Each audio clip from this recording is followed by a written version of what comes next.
Uh, there is actually. Actually in the same parking lot as the Fry's fuel station. Well, there you go. We're all set. We got it. We got it all under control. We're ready to go. Yeah. So that'll be happening. That's not that different from most shows, I suppose. Yeah, no, I mean it's pretty standard, you know. More often than Usually, not, I usually have in to the middle go of a somewhere. podcast, somebody, you know, on Joe Rogan's podcast will just switch to their phone and like drive off somewhere. Mm-hmm. It's And I got to pick up always, my kid. no, I obviously you got shit you gotta do. I just thought that was like the way you put it was like, oh, this is totally normal. Yeah. Well, Oh, for so us it is, and not for podcasts in general, yeah. but for this podcast, it is absolutely more often than not. I've got some shit to do at some point during the podcast.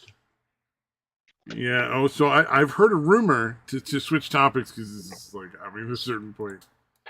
Sure. I've heard a rumor that Kids in the Hall is coming back.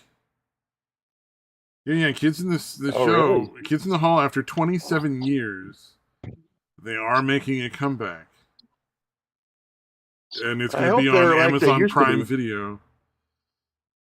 That's not encouraging. Oh, But maybe this is in possibly it might be. 2020. Maybe this is something that already happened. Oh wow, this is something that already happened and I haven't watched it. Oh Jesus, Oh, how fucking shit. How terrible the was fuck did it? I miss that? Oh no, Dude, I now it love says Kids in they're the now it Hall. says they're online just now. No, if it Maybe was the just show was announcement. initially gonna show up in 2020 or 2021, but got delayed because of uh COVID. COVID. I'm looking at an April 14th article and it says they're coming back now. All right. So there's going to be Dave Foley, Kevin McDonald, Bruce McCulloch, Scott Thompson, and Mark McKinney. So the whole Right crew. on. That's kind of I cool. hope they're. I hope they're not woke. I don't think Dave Foley is. So, and I doubt Scott, the gay guy. Scott, right? Yeah, Scott What's his name? McKinley, or not No. Scott Thompson is the guy that was Scott super like Thompson. flamingly gay. Yeah. Really funny though, dude. His gay characters are fucking hilarious. I don't know if he was is he actually gay though? Like that's the question. I never Yeah. Oh really knew. yeah. Yeah. He is. I Dude. didn't give a shit. I just was No, because they would talk about how funny it was, like when they went to a regular bar, like Scott would get hit on constantly, and when they went to gay bars, Dave would get hit on constantly. Oh, so it's like the two guys Seriously. that you know least interested in that particular situation were just swapped. That's fucked up. Yeah.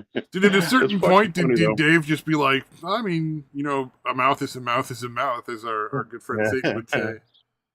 Yeah, Like, yeah. you know, if I'm Considering getting all his this whole, fucking attention, I might as well get a couple of blowies out of it, and I'll just close my yeah. eyes and pretend it's someone Well, else. considering the shit his fucking ex-wife put him through. At that point, he I may be a wouldn't be better surprised. choice. They're like, look, I just decided he went back to the bitch. Yeah, I heard about that. Ken Jeong was like, "Yeah, I got them back together," and I'm like, "Did you hear I any of fucking the hate you, stories? Ken Jeong. Like, why would you? That's a horrible thing to do to him." Yeah, like, why would you do such an awful thing and then crow about it like you've accomplished some sort of magical thing? But Kids in the Hall starts on May 13th if you're interested. Although it's on Amazon Prime, so you probably want to pirate it. If you're out there, my fuck mom Amazon and their billions of dollars. They don't need Well, any my more mom money. has an account. Oh, right on. Yeah. Yeah, and the I'm other not sad paying thing for about comedy, so that's the good thing about comedy. That was the good news. We front load with that. The sad thing about comedy is Gilbert Gottfried passed away.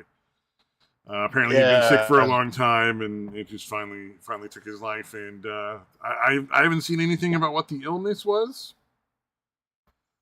but you know, it's a shame to lose him. Did like, yeah, that does suck, dude. Because he was incredibly funny, dude. Like, I think people like just think of the annoying voice, but like the dude was a fucking really funny dude. Oh, and he was in your face too. I mean, he was making 9/11 jokes like within a couple of days of 9/11. Oh yeah, he wasn't one to to back Yeah, he down lost his. or be safe and careful. He actually made really funny fucking jokes. Yeah, well, he got fucking canned from the Affleck gig from fucking his fucking 9/11 jokes, dude. No, fuck Affleck. He's a pussy. Yeah, He's big yeah. enough. Affleck. The thing that gets me with Affleck is he's big enough to fucking fuck around and be fine. But he's too much of a pussy to do anything. He wants to play it safe and protect his fucking. Why are you describing a fucking insurance company as he? Affleck? You know who I'm talking about. Ben Affleck. Oh, Am I saying it? Dude. Am I not pronunciating my words enough for you, Your Majesty? is my English not good enough for you? Yeah, he wasn't working for Ben Affleck. He was working for the company Affleck, dude. Oh, I thought he was working for Ben Affleck. You're fucking around, right? No, I thought you meant Ben Affleck. That's fucking hilarious. I thought he was doing like a project with him, and Ben Affleck got him canned. I was like, Jesus, what a cunt. That company, like, if you get hurt, you know, they give you money to pay your bills or whatever. Okay. Oh, okay. The fucking the scammy bullshit company. They're like, we give you extra money for your insurance. It's like, no, I guarantee, like, they probably pay out like half the time they're supposed to. Yeah, that's the way most insurance companies roll, dude. Yeah. Oh, I mean, at this point in time, Jesus, like, if you get hurt, go talk to an attorney and have them file your insurance claim for like a couple of $100, you know? Yeah. Because then you guarantee it's gonna get fucking through, and you'll actually, like, you probably. I mean, there's got to be a service, right? Because insurance companies are so fucking scumbaggy, and they never fucking pay out. Yeah. I mean, any car insurance policy usually includes some. You know, at least 5,000 in medical coverage for shit. You know what I mean? You know, let's see.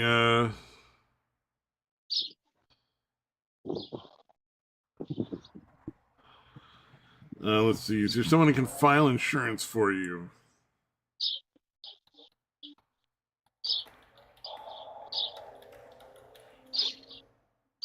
Yeah, probably. I assume there's lawyers that are. It probably depends on. They usually don't want to. I don't think, because their cut is so small. You know what I mean? Like my brother, I remember got in an accident. Oh, they're like, yeah. I don't know. You're usually not going to get much, but he was like insistent about it, so they kind of had to. But they don't. You know, it's not really worth their time, generally. Yeah. Oh, yeah. I'm surprised. I don't see anybody that how to like get somebody to file your insurance claims for. You'd have to get an attorney. I think would be the closest thing. Yeah, I was gonna say attorneys seem, you know, if the action is big enough, apparently they're happy to do it. I would have thought that the difference in insurance money you get if the claim is filed correctly versus if you, the just person who just doesn't know any better, files it, and plus the number of people that just get denied even though they fully qualify and should get their insurance money, like that amount of money that's in play would be enough that there would be at least one or two companies that essentially would, for a small percentage, file your claim for you and go through the process so that they can get a guaranteed amount versus taking your chances filing it yourself. You know, like they'll take like 5% or some shit, you know? Yeah. And then they work with the insurance companies and go, look, we know we could get, you know, $10,000, but we'll take 9 because that's 1,000 more than, you know, our guy was going to get. Plus we get, you know, a chunk of that change, and then everybody is happy, kind of thing, you know? Yeah, they'll know the happy medium. Yeah, exactly. Like they get their chunk of money, the insurance company pays out, but they also get to keep a little bit that they weren't necessarily guaranteed to keep. And then the you know, the customer gets a guaranteed payout. They don't have to stress over whether or not the insurance company is going to fuck them. You know, they're getting the standard, like, I already measured his dick. I know exactly how deep it's going to go. Screw, you know, so they know what to prepare for, so they're happy. You know, Seems like that would be a thing. I'm just kind of surprised, shocked. I think the lawyers have it covered. I guess. Yeah, it must be. I know. Like the lawyers come in handy for a lot of crazy shit that you wouldn't necessarily expect. My brother had a lot of behavioral issues. He tried to strangle a kid with his own fucking coat strings in grade school, like around kindergarten age. Jesus fucking Christ! So they didn't want him back in the regular school because when you try to kill another student, they tend to be like, yeah, especially at fucking 5 years old. Holy fuck, dude. Yeah, we don't really. Well, he tried to stab me in the leg with a knife at one point, like in when he was still in grade school. I literally caught the knife. The tip of it was indenting my jeans like a 1/4 inch. Mm. How much But, younger is he's a lot younger than you, right? he Like, is 5 or 6 years. He's 12 years younger than me, and my sister is 12 years younger than him. That is a fucking. He's 6 years younger than me, and she's 6 years younger. I don't know why I said 12. Oh, okay. That's a 24-year span would have been absolutely fucking insane. I was like, that's fucking. So I'm about to turn. Even the 6 years apart is a little weird. Yeah, I'm about to turn 42, and he's 36, and then my sister's just gonna be 30 this year. And then my cousin, who's exactly the same. My cousin is 6 years older than me, who has the same birthday. Yeah. So there's literally like 6 years between each of us, the 4 kids. That is, yeah. In my family, like we're all like a year and a half to 2 years apart. Oh, your family didn't take that recovery period. There was like some recovery after the whole pregnancy and birth thing. For all the kids. No, they just kept knocking them out. Because for the most part, like my older siblings, like 2 years apart. Me and my brother, my younger brother, is the youngest. He was born 17 months after I was. Oh, nice. Yeah, so that's a pretty tight little grouping. It makes more sense to have them all like that. It makes more sense to have all your kids like just a few years apart, so that you're not like you're doing all that work for like 25 years instead of for like 30 or 40. I'm surprised that they're like one time having them that far apart is, I guess, not that odd, but just the fact that each one is like 6 years apart seems kind of odd. Just a weird. I have no idea if that's normal. Yeah. I have no idea what's actually normal. Oh, who gives? Yeah, that's a good point. Yeah, it doesn't matter, dude. Yeah, that's not something I'm gonna waste my time Googling. Besides, who knows? Maybe there's some weird propaganda around that we've never heard of that we just would be happier not knowing. Right. Yeah, dude. Have you ever heard the model of like when you have multiple kids in a family, like there's like 4 different types. Like the oldest is going to be like this, second oldest will be like this, third oldest will be like this, fourth oldest will be like this, and then if you go to a 5th one, it goes back around to the first type. No, I never heard that. It's oddly correct, like almost like a high percentage of the time. Really? Yeah. It's fucking bizarre, dude. All right, what is it, Dar? Now I'm curious. Yeah, I can't remember what the fuck it's called. I'm not even sure how you'd look it up.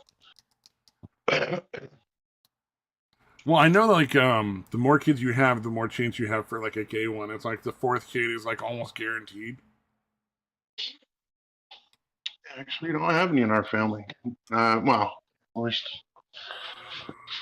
not outwardly. No, almost doesn't mean guaranteed, though. Yeah. Obviously, there's going to be some that have like 2 out of 5. And maybe it's the 5th. It's like the percentage odds increase every next kid, like down the road. Yeah, that makes sense. So I mean, there is a certain percentage of the population. So, well, I honestly, I've always thought homosexuality was a population control built in to the species. Like you have more. It gives you more adults to children ratio of adults that are not breeding and making more kids, but are there to like be able to contribute to the tribe and bring in more food and do more like childcare. That makes sense, dude.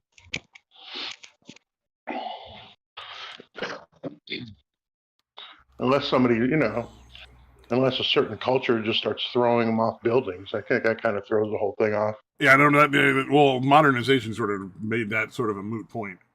They're not really like evolutionarily necessary anymore. Yeah, fuck it, throw them off a roof then. I mean, that wasn't a justification for the fucking murdering random homosexuals. No. Maybe they're right. Well, I don't know. Let's see if we can get somebody to put up a. Remember a few years ago when they put up that Islam was right about women? It's like somebody put that as like some kind of graffiti or something. And it was kind of genius because you can't really, like, it's not expounding on that thought. Yeah. So you can't be like, what are they saying? That's messed up. You're like, what are you saying? Islam is wrong about women? Are you criticizing Islam?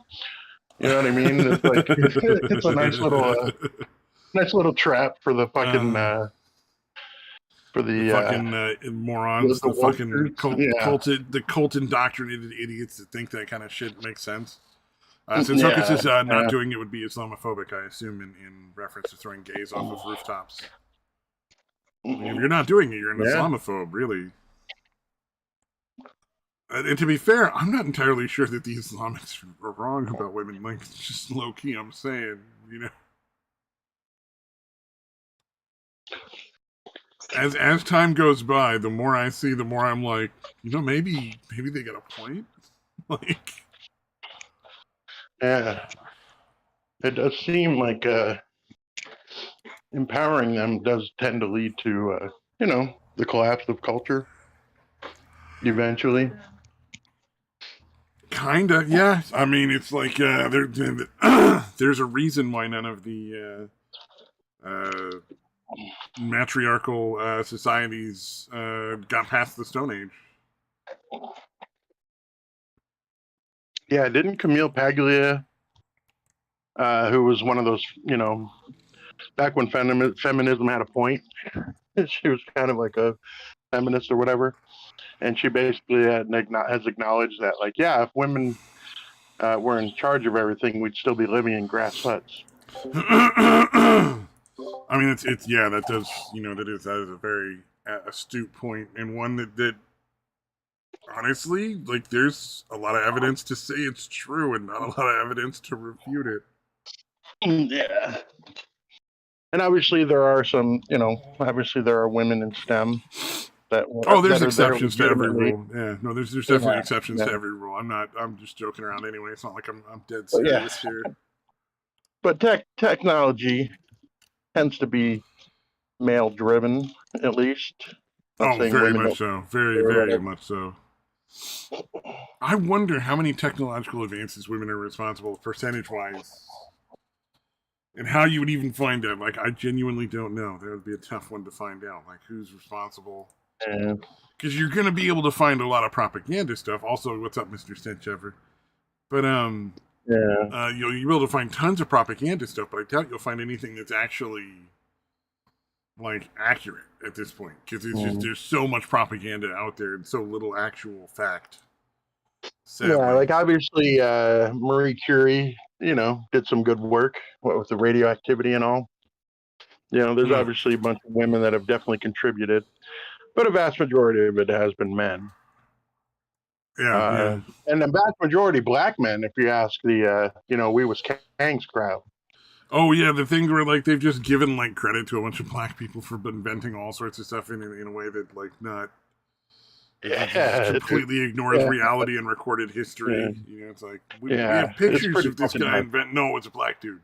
Like, no, that's just not true though. Like, Jesus. Yeah, and obviously they certainly have been black men that have contributed, just like any fucking group of people you can think of. Well, the most famous contributed. one is peanut butter, and I think everybody would agree that was a fucking brilliant invention. Like, I mean, there are other actual inventions from black people that are really, really great. I'm just saying, like, peanut butter might be my absolute favorite of all of the inventions. It's probably the most ubiquitous. Yeah, really. Pretty much everywhere nowadays, I would imagine. Exactly. South Africa 2.0. New and improved South Africa 2.0.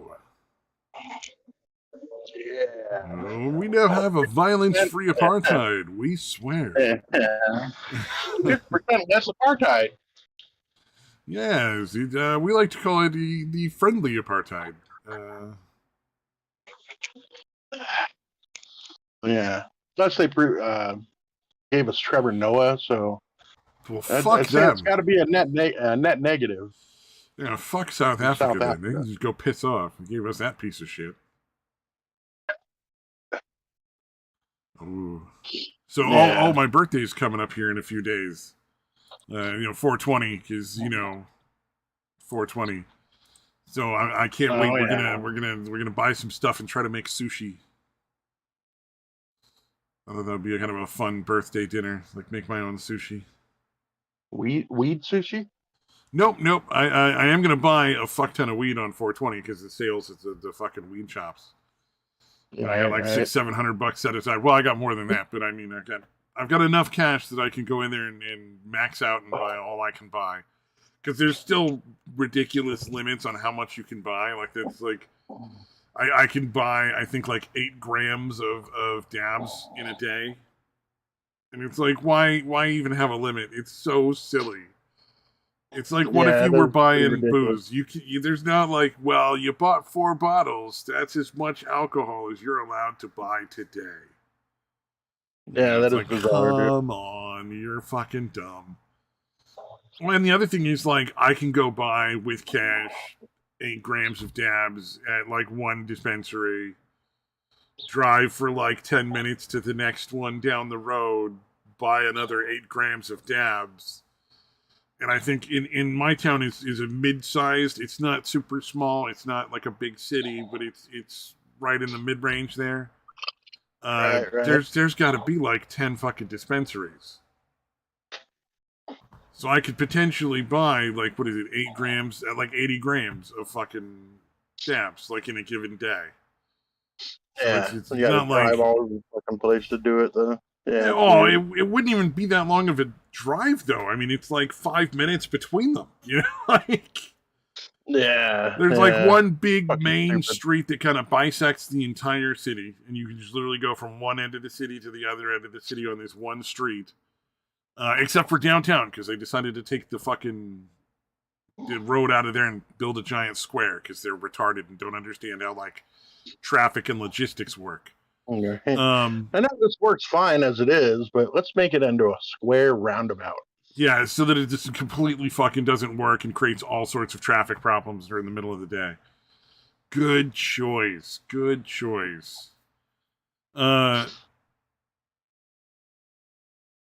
Anyway, so yeah, most of them are on that street, so you'd literally just go to one end and just like drive through town and then make a dog leg to the one or two that are slightly off the beaten path, you know?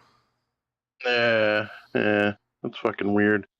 So it's not even like an 8 grams per day limit, just per dispensary. Not even like you can only get 8 per day. Well, technically, you're supposed to only get 8 per day, but there's nothing to stop you from going from one to the next to the next to the next. Yeah, and buying 80 grams in that one day. Like, there's no reason you couldn't do that, other than like you would definitely be memorable.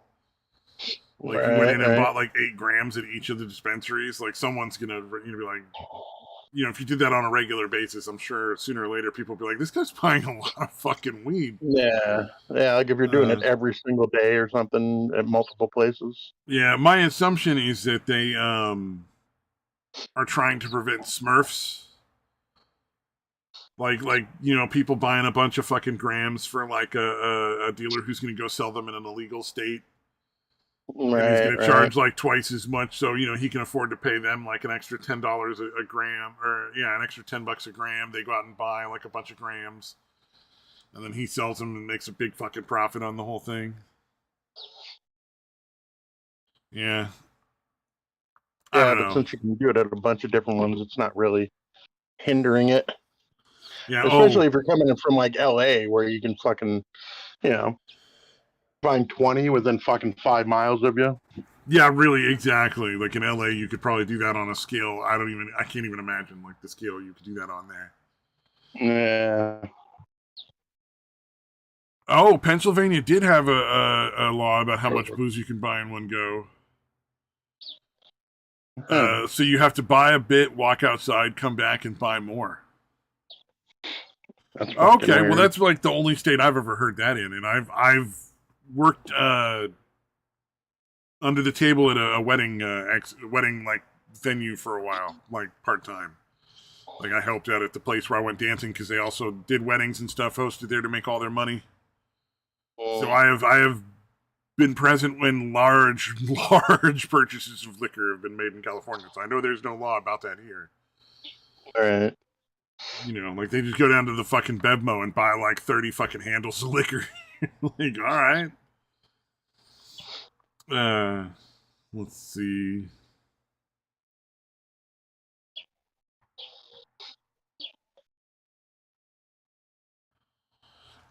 Oh, this area made Joe Biden. We're good at dumb laws. That's a fair point. That's a very reasonable thing. It's a way to look at it. I like that. Oh, one of my mom's friends moved out to Tennessee and was asking her to send her some pot cookies. Luckily, my mom looked up the laws first, but she even double checked with me, and I'm like, "That's a felony. You don't want none of that." like Yeah, who'd that have goes known outside sending of drugs state across straight? laws. Yeah, I was gonna say sending shit across state lines. What could possibly be wrong with that? Well, and on top of that, the way they look at weed federally, if I'm not mistaken, is by weight, regardless of potency. Right, So you right. send a pound of cookies, that's a pound of weed, which is a whole big fucking problem because now you're into like intent to distribute, and that shit Yeah, really fucks trafficking. you up. Yeah. Even though realistically, that was like a fucking like 2/8 of weed worth of fucking like a quarter ounces worth of fucking marijuana in there potency wise. Yeah. Although Silly. they'd never know if they just ate them until a couple hours later, because the cookies my mom makes, the weed cookies she makes, you can't taste the weed. So it just tastes like a regular cookie. We figured out a few different ways to make weed edibles that you just don't get the weed flavor in. So yeah, that can I remember this was many years ago, but I remember them trying to. Some dude got busted for selling acid, and they were trying to make it sound as harmless as possible. And they're like, yeah, it was only like this really small amount of weight, basically a paper. And and the lawyer was saying it the same way. And they're like, yeah, that's like 5 sheets of acid. Like that's a lot of fucking acid. yeah, that's You oh can fucking fucking play it Christ. off. Well, how long is acid Yeah. good for when you make it anyway? Because like I've had opportunities and I've chosen to take a pass because I'm like, I don't know if I'd ever do that much, but I've had opportunities to buy like a sheet of acid here and there. And it's like I Yeah, always was like, nah, because that's like 100 hits, and then I'm like, it's gonna go bad before I use it all. I'm just paying for shit I'm never gonna use. yeah. Honestly, I have no idea what the shelf life is for acid. Yeah, like Huh. I would assume you'd need to like refrigerate or freeze it carefully because you don't want to get like the fucking buildup of the liquid on it because that'll fuck up Yeah, the yeah. It'll dosing fuck it all up, potentially. dude. But yeah, honestly, I have no idea. Never even thought about it. Yeah, it's a good Yeah, if you're question. buying a sheet, you're or at least a sheet. Usually, people buying that much are selling it. You know what I mean? Yeah. Oh, I suppose that makes sense. Yeah, they're buying like 100, 100 sheet or 100 hits on a sheet, and then Wonder how much that shit breaking goes it for. up 'Cause into like. remember, I'm pretty sure they were going for only like $100 to $150 way back when I first started doing acid. So I couldn't tell you. I remember it being something like $100 or $200 for a sheet. Yeah, I bet it's a ridiculous price now. And in I'm sure general, it's like four or 500. $5 a hit or $10 for 3 hits is Yeah, usually what they'll sell it for. yeah. The better shit would be like $7 a hit or something like that. But yeah, and nothing more than $10, dude. I don't think I ever even paid ever $10 for a fucking hit. But Yeah, it yeah, wasn't that's terribly usually on a expensive, and then five. you figure you're making what a profit of like so spending about $1 a tab, so you're making like what $4 or $5 a Yeah, hit, you're basically making four or five yeah, hundred you're bucks making for basically your $100 investment. That's not too bad. Plus, you're making your $100 back. yeah. Yeah, I wonder what a fucking sheet of acid. Let's see. I guess you can fucking look that up. The thing is, you got to know enough people that you can sell to that aren't going to rat you to the cops. And that's Yeah, the part yeah, that that's the becomes tough like a real part. issue. Is like it's like, man, I am able to sell all this acid, but at the same time, that's a lot of people to put your trust in. Because I definitely know a few people who would be probably happy to buy a little bit of LSD Yeah, and wouldn't be like, all right, we're going to turn you into the cops. But I don't know enough to get rid of a sheet, and I certainly don't want to be involved in drug dealing because I mean the fucking penalties for that are fucking ridiculous. So I'll pass. okay. Prices. When was this? June 2021. Okay, so that's almost less than a year ago. Here it says the cost is somewhere from $5 to $20 a hit. Holy fuck, dude! God, if it's $20 a hit, That's a that hit price. better take me to outer fucking space. Yeah, Like I yeah. And better see, be when I hanging took out it, chatting with fucking aliens in my fucking bedroom. I'm just yeah, saying. yeah, Like yeah. And I never took less than 2 hits. Like it was always 2 to 4 hits when I yeah. would It's do like it. I started out with 3, and it's like that was a really good amount. I thought. Yeah, no, 3 is plenty, dude. 2 is, really is 2 really is enough. Entire sheet, 100 tabs, 500 to 1,000. Oh, that doesn't make sense with your $5 per fucking hit theory. Oh, that I don't know. Maybe people were fucking with me. Who knows.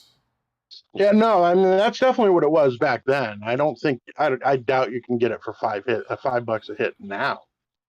You know what I mean? That was, let's see, when I was 18, so that was like 25 years ago.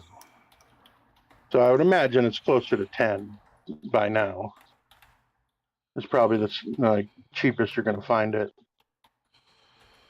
Yeah. Yeah. Plus, yeah, if you're selling it, like, I mean, how often are people?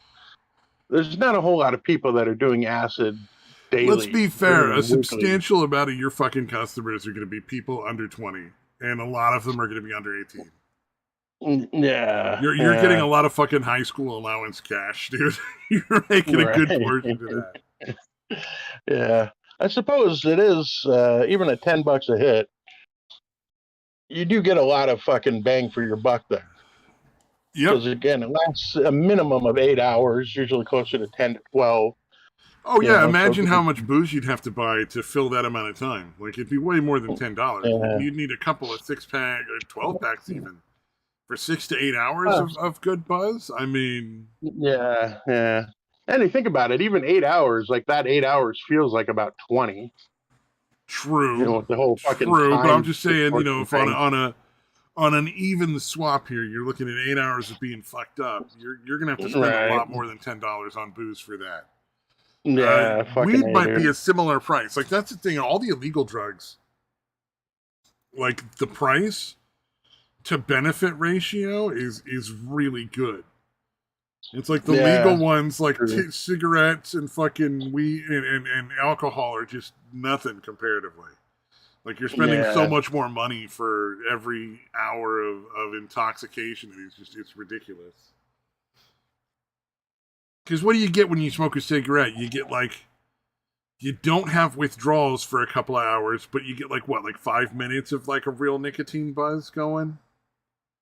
10 Yeah, minutes. if It doesn't that. really. That's Yeah, you only don't one. really. That's like once per day too. Like, you know what I mean? You can't get that Yeah. fucking buzz every time you smoke a cigarette. Well, and most of the smoke in the cigarette is just to prevent the withdrawals. Like I mean, honestly, like after Yeah, you've been smoking exactly. for like a couple of weeks or a month, you know, nine out of your 10 cigarettes are because you're like, man, I don't want to feel like this, and if I smoke a cigarette, that goes away, and I feel much better. Yeah, exactly. You're Or just just to look staving off cool. the That's right. You know irritability. what? Right. The cool factor of smoking. Smoking does look fucking cool. You are breathing smoke out of your fucking face. Hmm. Yeah, taking it into your lung, holding it there momentarily, and then breathing it out. But you are spitting smoke out of your face, which is kind of cool looking. Like it's hard to beat. Yeah. Oh yeah. And especially if you Yeah. have like a Especially really nice pipe or like a really nice cigar, you know, you're looking pretty yeah. badass. Yeah. Pipes kick ass, dude. Sit out on your They porch really with like a should. straw hat and a fucking corncob pipe and smoke, and tell me people are gonna be like, that guy's pretty fucking awesome. Like, That guy fucking rules. Yeah, no, I told you that my kids used to like want to hang around when I was smoking the pipe, dude. I'm like, all right, I gotta stop this shit. oh, it's a I point. said If that it teachers smells said nice. smoking, well, there is a little bit of secondary to nicotine that you're getting from that. Not probably not enough to be like a real addiction like smoking, but it's definitely not good for you. Yeah, no, Uh, they just like the smell of it because pipe tobacco smells really good. yeah. Oh, since the teacher said smoking is kind of cool, how many teens would smoke? And I'm like, that's a good point. You might actually get less smoking teens. If the teachers were like, no, I'm telling you smoking's bad for you, but it looks really fucking awesome. All the teenagers would be like, fuck that. Like, I'm out. I'm never You just touching get them. one smoking teacher like, hey, come out and let me show you how fucking cool it is. Oh my god. Like, fuck Oh, that. if you Teachers could do get the teacher to do like a little rap song about how awesome they look, or like a little dance, it.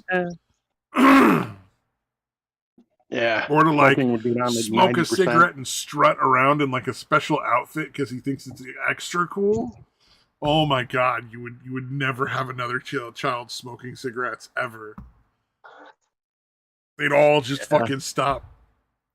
Maybe they should do that with vaping, because that seems to be a big problem nowadays. If you're a high school teacher, you're required to vape and brag about how cool you look. Yeah. You don't even have to vape like actual nicotine products, just anything. You know what kills me though is the number of high school kids that get vapes. Like, Yeah, it's fucking weird. like how are they getting all this nicotine vape stuff so easily? Like, are there not the same laws about buying a fucking tobacco device, like a nicotine device? I would assume.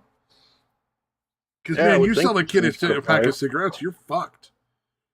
You're looking at like a Yeah, $5,000 yeah. fine. I think in like the state of California, if I remember correctly, it was like $5,000 or something. It's an insane fine.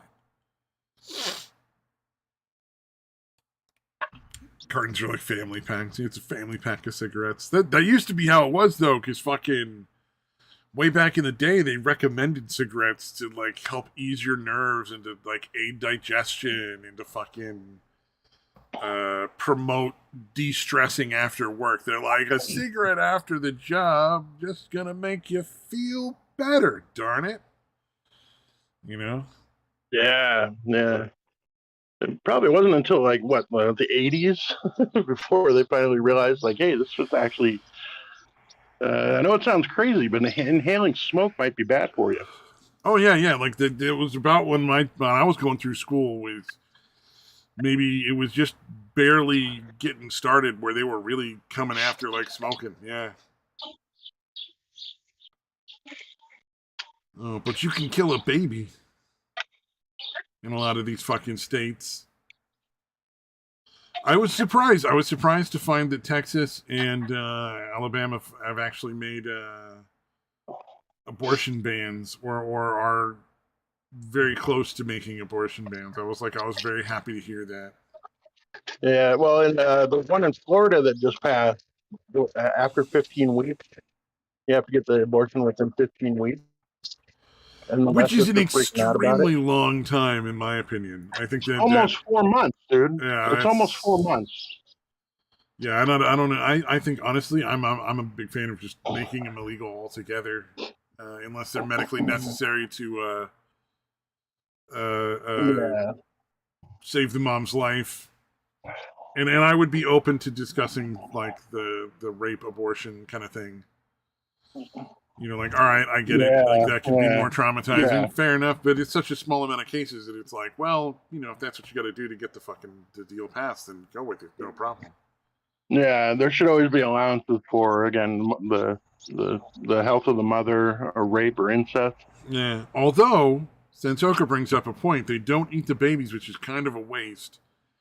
And here's my thing. You know, in nature, lots of animals will just eat their babies. Yeah, this is You true. know, like you make a loud enough noise in the wrong place, and a rabbit just eats their fucking kids, like for no reason. Like, oh, I guess this is a bad time. I'm going to eat them all and try again later. Yeah, exactly. So, uh, you know, I think maybe that should be the way they deal with abortions. Like, you get an abortion, you have to eat the baby. I could see that. I could be entirely behind an abortion law that made it perfectly legal to get an abortion. Say before like 16 weeks or whatever the standard is. I think that's a little extreme, but that seems to be the one that a lot of people benchmark because I've heard it a bunch of times. Yeah. And then the mom has to eat whatever's out afterwards. You know, like the baby, she has to eat it all up. The idea of abortion cuisine is pretty goddamn funny. Yeah. Well, you know, Like they're if actually you're cooking it smart, up. you'll get the abortion within like a couple of weeks, so that it's just like a little shrimp popper. You know. Yeah, you just fry it up real quick, dude. Yeah, absolutely, absolutely. Maybe even just microwave it. Boil it in a cup of water. You know. Make it into a smoothie. Throw it in with some ice cubes and a banana and some fucking frozen blackberries, you know? Yeah, I'm telling you, abortion cuisine. I'm gonna write the first abortion fucking cookbook. It sounds like a plan to me. I'm sure no one will have any objection to that whatsoever.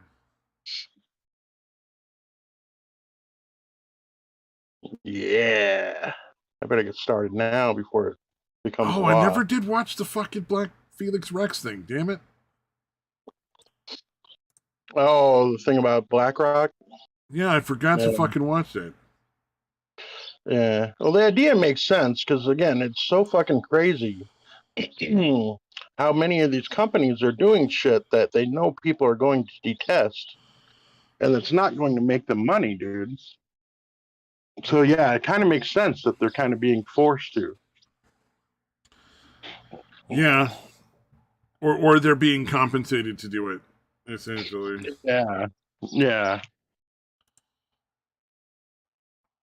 'Cause, yeah, apparently BlackRock definitely has an outsized fucking What does the amount of influence on fucking everything. Well, don't they have enough money to buy like fucking the stock exchange like 3 times over or something? That's one of the numbers I've heard Yeah, around them.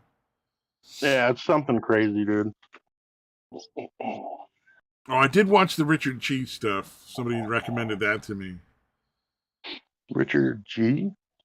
Oh, What's that? he's a guy that does like Rat Pack style singing performances of songs that are not Rat Pack style songs at all. Oh, So like the one I watched was My Neck, My Back.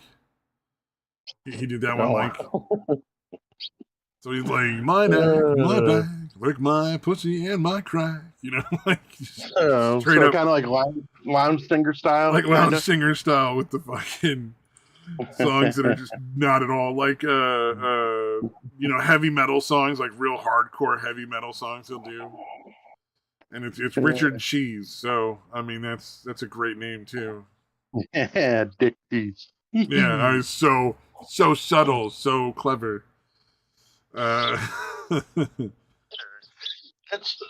There's apparently a lot of covers of like the Scatman song done in many different styles too. Up, up, up, up, up. You know that Oh song? yeah, that song. God, that's everybody loves that song for some reason. Yeah, I don't know. It's kind of catchy, I guess. I mean, it's a good song. I'm not saying placenta eating is totally a thing in some places. Yeah, no, I've known that one. That a lot of people eat the placenta. There's a lot of places you can now like mail your placenta to get them made into pills. Well, they'll dry it, grind it up, and stick it in pills for you to swallow. I don't think there's any actual real benefit from eating the placenta. It's just some fucking retarded nonsense. Yeah, some kind of cultural I mean, it was holdover. probably it was probably something that humans used to do. I would imagine because there were calories and it was really hard to get food. But like, there's nothing you're getting out of a placenta that you couldn't get out of like a fucking steak. Yeah, You just eat a fucking ribeye and you're good to go. Like, you've gotten all your iron and your fucking stuff that you need to help with the blood and everything getting like back up to par. Yeah. Oh, I was pleasantly surprised to find that Indonesia actually involves the death penalty when it comes to like child molesters. They do like chemical castration and the death penalty for sex crimes, and I'm like, that's I like that. The guy that runs it is like, there's no compromise for child sex offenders. I was like, I agree with this. I agree with this wholeheartedly. Yeah, once you offend, dude. Like I said, I've got all the fucking compassion in the world for somebody that's born with that predilection. But once you act on it, fuck you, dude. Yep. Put them down, deal with them permanently, and you're good to go. Yeah, it's one of the few spots where one strike you're out is totally fine with me. Yeah. I'm also, if it's a rape, if it's I would say it has to be in cases of violent rape, because when you get to like date rape and stuff like that, it's too difficult to know exactly whether or not that was legitimately like I wouldn't put the death penalty on like date rape or what is it? Where it's like like the guy sleeps with his 17-year-old girlfriend and then the parents get mad. What's that one called again? No, statutory. Statutory. I wouldn't put that on statutory or date rape. I would only put that on cases of like violent rape and in any cases of child molestation.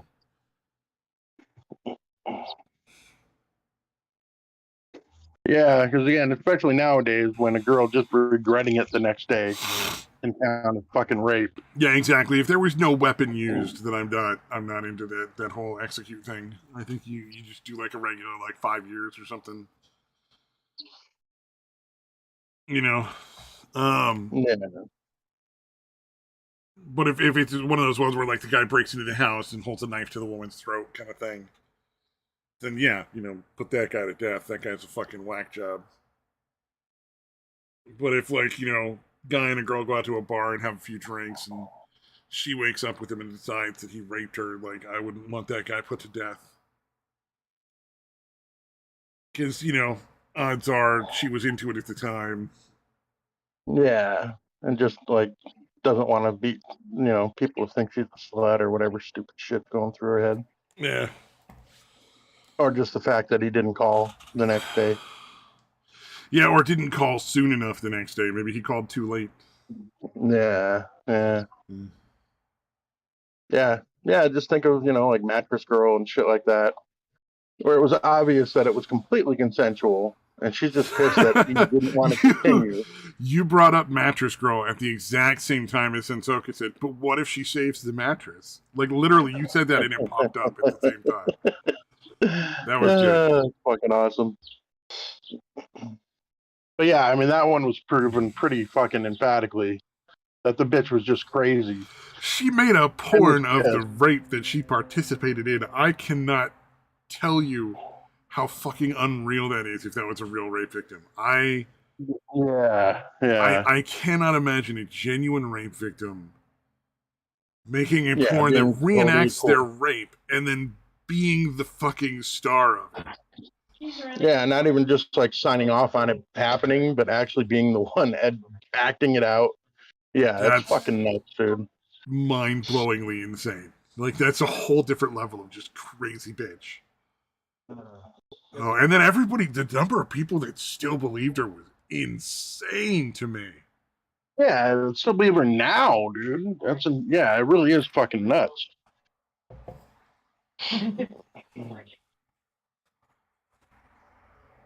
Oh, fucking. I saw a little soundbite from Pete Buttigieg, whatever the fuck his name is. Oh yeah, Judge. Just pronounce it like that. It's not the right pronunciation, but it's the one I prefer. Pete Booty Pirate literally said, like, literally he said that the Don't Say Gay bill will kill children.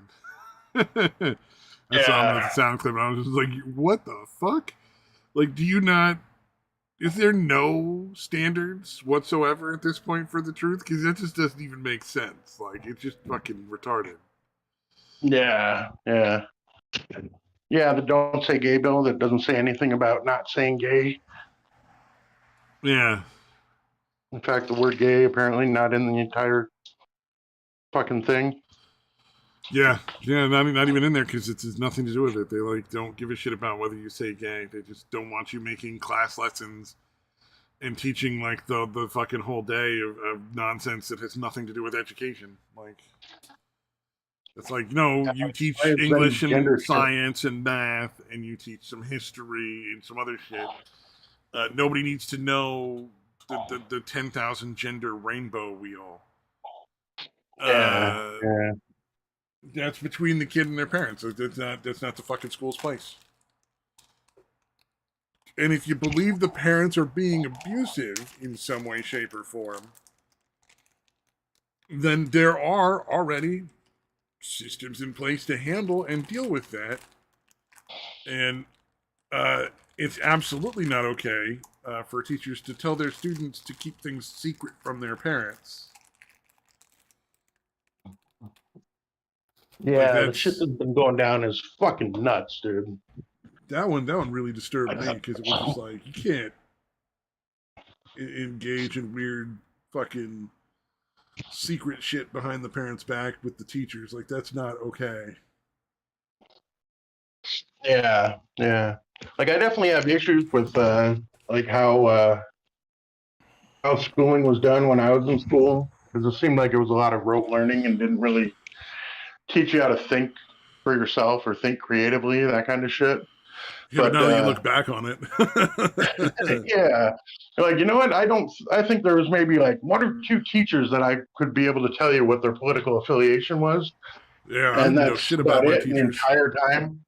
Yeah, the entire time I was in school, I and couldn't now tell it's you like, any of them.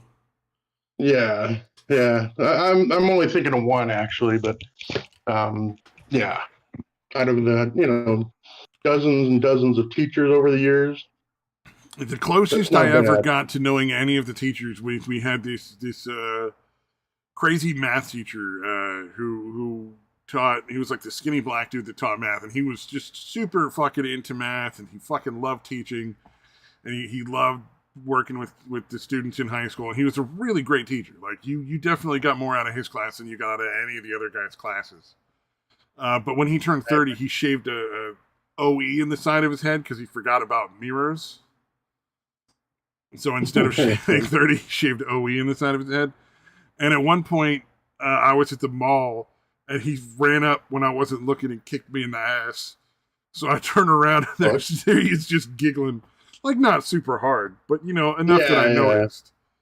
And I turn around, and there's this fucking math teacher guy just fucking giggling. I'm like, you fucking whacked out, motherfucker.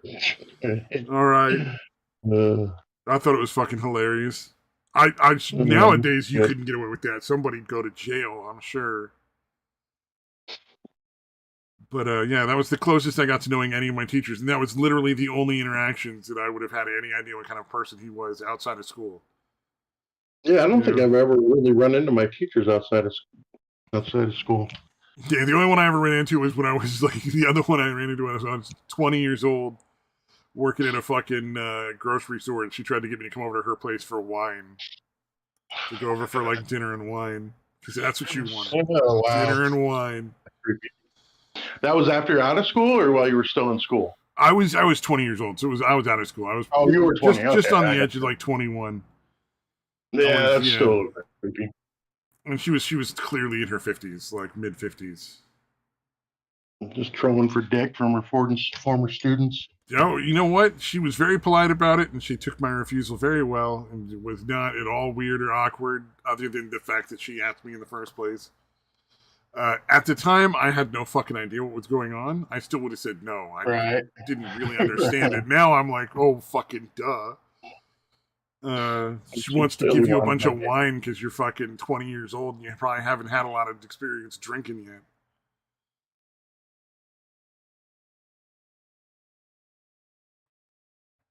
Yeah, just trying to help you out. Just trying to help build up your tolerance for alcohol. Yeah, that's all. She wants to cook a nice dinner for her students. Oh, that was so fucking funny. Let me tell you, though, there was another science teacher from that school that if they'd been the one, I'd have been 100 fucking percent in because that bitch was hot. Or at least teacher hot, I guess is what you would say. Right. Compared to all the other ugly ass teachers. Yeah. Like, because when you're in, you've got the hormones going. Sometimes your fucking wires get a little, glitchy, and you're like, oh, that's a hot lady right there. But really, she's just kind of average looking. You're just a horny teenager. Perky as a tomato in a grocery bag. I'm not sure what that means, but oh, gilf. Oh, god damn it. No, grandma. Like, fuck. She was definitely not one of those. She looked kind of like a biker lesbian at that point. Like, she had real short hair and was wearing like leather jackets all the time. And I was kind of, looking back on it, I'm kind of surprised it wasn't a female student she was asking over for dinner. Yeah, maybe she was. She could be bi. There's a good chance. Oh, you know what? Maybe she swung both ways. Could be. If I can get any former students to fuck me, I will fucking take it. Yeah. And woman, geezer.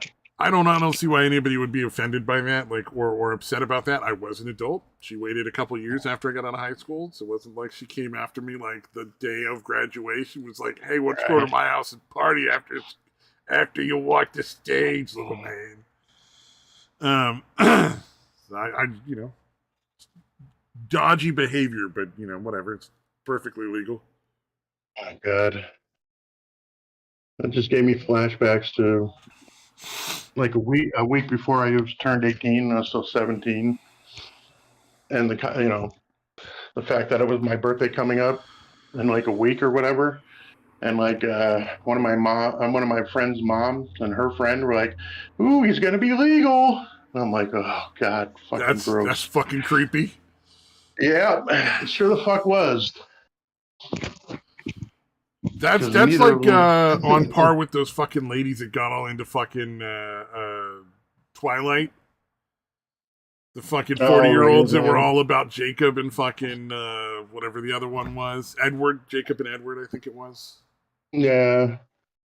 You're like, so all these like well into their 40s moms are like super into these like 17-year-old dudes. It's like, all right, that's fucking creepy. Yeah, that is definitely a red flag. Yeah, although, dude, if you look at like a lot of the fucking female teachers that were hooking up with their students were pretty goddamn hot, dude. Well, like, a lot of them were like 20, in their mid-20s, early 20s when they're doing it, so they're not that far removed from the high school guys, Yeah, especially if they just got out of college. Well, but there's been a few who were like hooking up with like 12 and 13-year-old boys where you got to be like, well, that's just a pedophile, like. Yeah. Like, clearly this woman is just a pedophile, gross. But like the ones who are like 22 years old and hooking up with a 17-year-old jock, it's like, I kind of get that, but it's not appropriate. It's still wrong. It's just, I kind of understand where they're coming from. Right. Although, yeah, I remember the first one that I remember like being like publicized like nationally was that Mary Kay Letourneau bitch was fucking her 6th grade student, got pregnant. Yeah, that was fucking bizarre, dude. I think that's what the movie That's My Boy, I assume, is based on that. I don't know if you've seen it. It's Adam Sandler and No, Andy Samberg. Like Adam Sandler was the dad that knocked up, when the mom when she was a kid, she was a teacher. no, It's actually not a bad movie, dude. never seen that. I'll have to check it out though. Maybe. It's not the greatest, but it's not horrible. It's a decent movie. Yeah, I've been watching the old Donner Superman movies. Oh, right, I'm right. on just started number 3 with Yeah, Richard I've seen Pryor and all this stuff where it just takes a total left turn and you're like, where are we going with this? that. Is there a scene in there where he rips off his little Superman thing and he like throws it at the guy and it wraps him up for like a second and then he's That's like, in Superman 2. So Superman 1 is just okay, like the basic origin story, and he fights Lex Luthor and prevents California from being sunk into the sea. So Lex Luthor has all this beachfront property in fucking like Arizona and shit. right, Because right, Luthor is always after land. yeah, land and money basically. And then what was it? The second one was the 3 people who were in the prison in the first one, which I thought was kind of cool. Like you bring those 3 people back, so it makes there actually be a point to that first scene in the movie. Because like you Right, see that right, as the first part of the movie, and you're like, oh okay, well now we never see them again. What's the fucking point? right. So that brings those ones, and that's where he tears the thing off, and they're like when they're fighting, he tears the plastic S off of his chest and throws it and wraps him up for a few seconds. It was kind of dumb. Yeah, it seems like it Uh, was pretty pointless from what I understand. Well, Family Guy makes fun of it. That's probably the only reason I remember it because he like does that and throws. He's like, "Hey, wow!" He's like, he's like, "Yeah, take that." And he's like, "That was mildly inconvenient." He's like, "Yeah." oh, but they also had like weird powers that had nothing to do with like the fucking Kryptonian stuff. Oh, Like right, at one right. point, one of them just like points his finger and starts floating a guy around in the air, Yeah, of course. and then another one like uses his finger to point and he like floats a gun out of the guy's hand and floats it over to himself. So it was there was a lot of weird shit. Uh, Yeah. Although I mean, Superman's powers didn't really make a whole lot of sense. Just being born on Krypton or whatever. but he had like the super speed, the flight, the super strength, and the laser vision and the X-ray vision, right? Right, right. And then everything else that he could do was some sort of variant on that. Like it was On that, never, right. like his Yeah, it lungs were didn't get super too powerful. That's crazy. why he could go fly out into space and do shit because he could just hold his breath for a really long time. Yeah, yeah. Just stupid dumb shit like that. But it was never like they didn't just keep giving him random shit. So the crypto healing sleep, the Kryptonian healing fucking coma Yeah, bullshit. right. Yes, Zod had amazing fucking lines. Zod was a fucking awesome character in that movie. There's those movies are full of just like these amazing little like moments of like great dialogue and just weird shit that happens. Like the first guy to see Superman is like this black jive talking guy in fucking the first movie.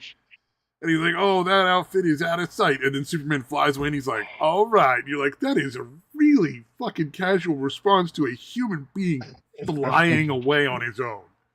Like, you would Yeah, expect a little more shock and surprise other than, like, all right. Like, yeah, that's cool. yeah. Something more a line of "What the fuck?" Yeah, am I hallucinating shit? Somebody else come look. Did you see this shit? Because I see this shit. I'm not sure this shit's real shit. You know, you would definitely be fucking This just. shit should not be possible.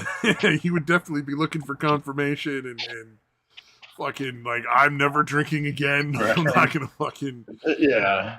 like I'd be like, well, I guess it's time to stop smoking weed because Jesus fucking Christ, I'm seeing people flying. Oh man. Oh, it's so fun. And then the third one is Richard Pryor. He apparently is going to get into some sort of computer shit. I haven't seen him in so long. I don't remember the plots really well for the third and the fourth movie.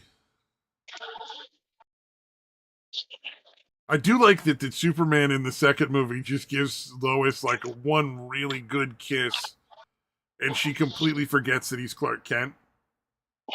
Like he's just like, I'm gonna super make out with you, and you're gonna forget everything, baby. Like that's how I get laid all the time.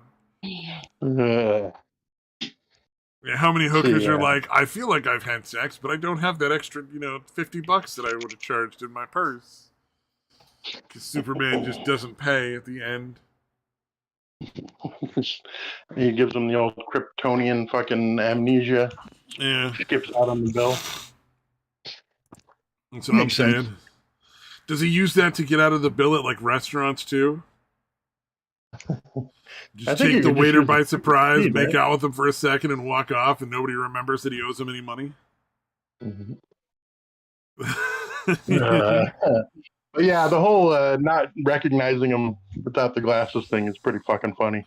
Yeah, that shit is fucking hilarious. Like, there's that's his whole disguise: glasses and a suit. Oh fuck! Yeah, obviously he's super ripped. You know what I mean? Like yeah. Well, and then Christopher Reeves is like super buff, but I do give Christopher Reeves a lot of points for slouching and changing his entire posture and genuinely like really trying to pretend to be like the nerdy guy when he's being Superman and trying to be Superman when he's being Superman. He's really separated those two characters a lot more than with just the glasses, with just like his acting. And I always had a lot of respect for that. Like, it wasn't really that great acting, but I mean, for what he did, it was tried. Like, you really fucking tried, man. Yeah, he put the effort in. Yeah. Hey, I'm going to switch over to my computer. Give me just a second. Oh, right on.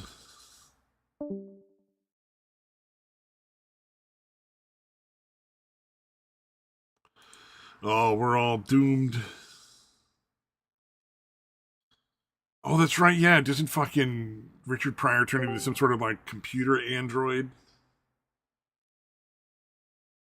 Like he gets this. I think Richard Pryor ends up like fucking being melded with the computer, right? Like in the third one.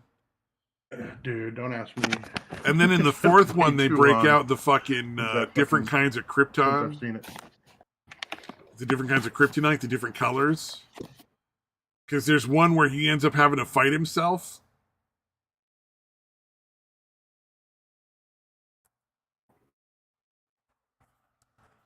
Yeah, honestly, I don't remember them at all. I don't think that I've seen them, honestly, since the 80s or whenever they fucking came out. Now that I think about it, I don't think I've ever rewatched them. When I was doing all those graveyard shifts, I watched a fuck ton of movies because literally I had 8 hours to be at work, but I had maybe an hour to an hour and a half of work on any given day at most. A lot of those days were like, 40 minutes of paperwork and then just hanging out and being there in case somebody needed something. So, like, I would literally watch, like, old TV series, movies. I never watched a lot of YouTube there because they monitored the internet, so I didn't want to get in trouble with that. Gotcha. Oh, the chick becomes a robot thing in the third one. Okay. I heard a great theory about Batman on one of the podcasts I watched. And I don't know if anybody else has ever come up with it. It sounds like one of those things that somebody else has probably come up with before this guy. But what if Batman is just a rich piece of shit who goes in and beats the fuck out of a bunch of mentally ill people in the asylum his company pays for? And the whole thing is just told from, like, the perspective of one of his delusional victims. That's an interesting... He's just a fucking... he just like beating up on fucked up people that he can get away with beating up. Yeah, like, literally, Bruce Wayne just goes in because his fucking family money is paid for, like, this fucking asylum. And he's got all this fucking company running and everything. And so when he wants to, he just goes into the asylum, pays them a little bit of money, a little hush money, and goes and beats the fuck out of somebody up in their fucking, like, their wards where no one's ever going to get out. has a little private time with one of the yeah. clients for like, an hour and beats the shit out of him. And it's just this fucking story that they, you're seeing it from like the delusional perspective of the fucking victims who are making this weird story up to sort of deal with the trauma and the pain and the suffering. Interesting. Makes a lot of sense. Yeah. All right, what else? Oh, do you see the thing about the Karen Diner? The Karen Diner? Yeah, so I believe this one is located in Australia, and I think there's another one in the UK. Oh, okay. I think I know what you're talking about, but go ahead. I might not. And so I'm putting the link in the chat too.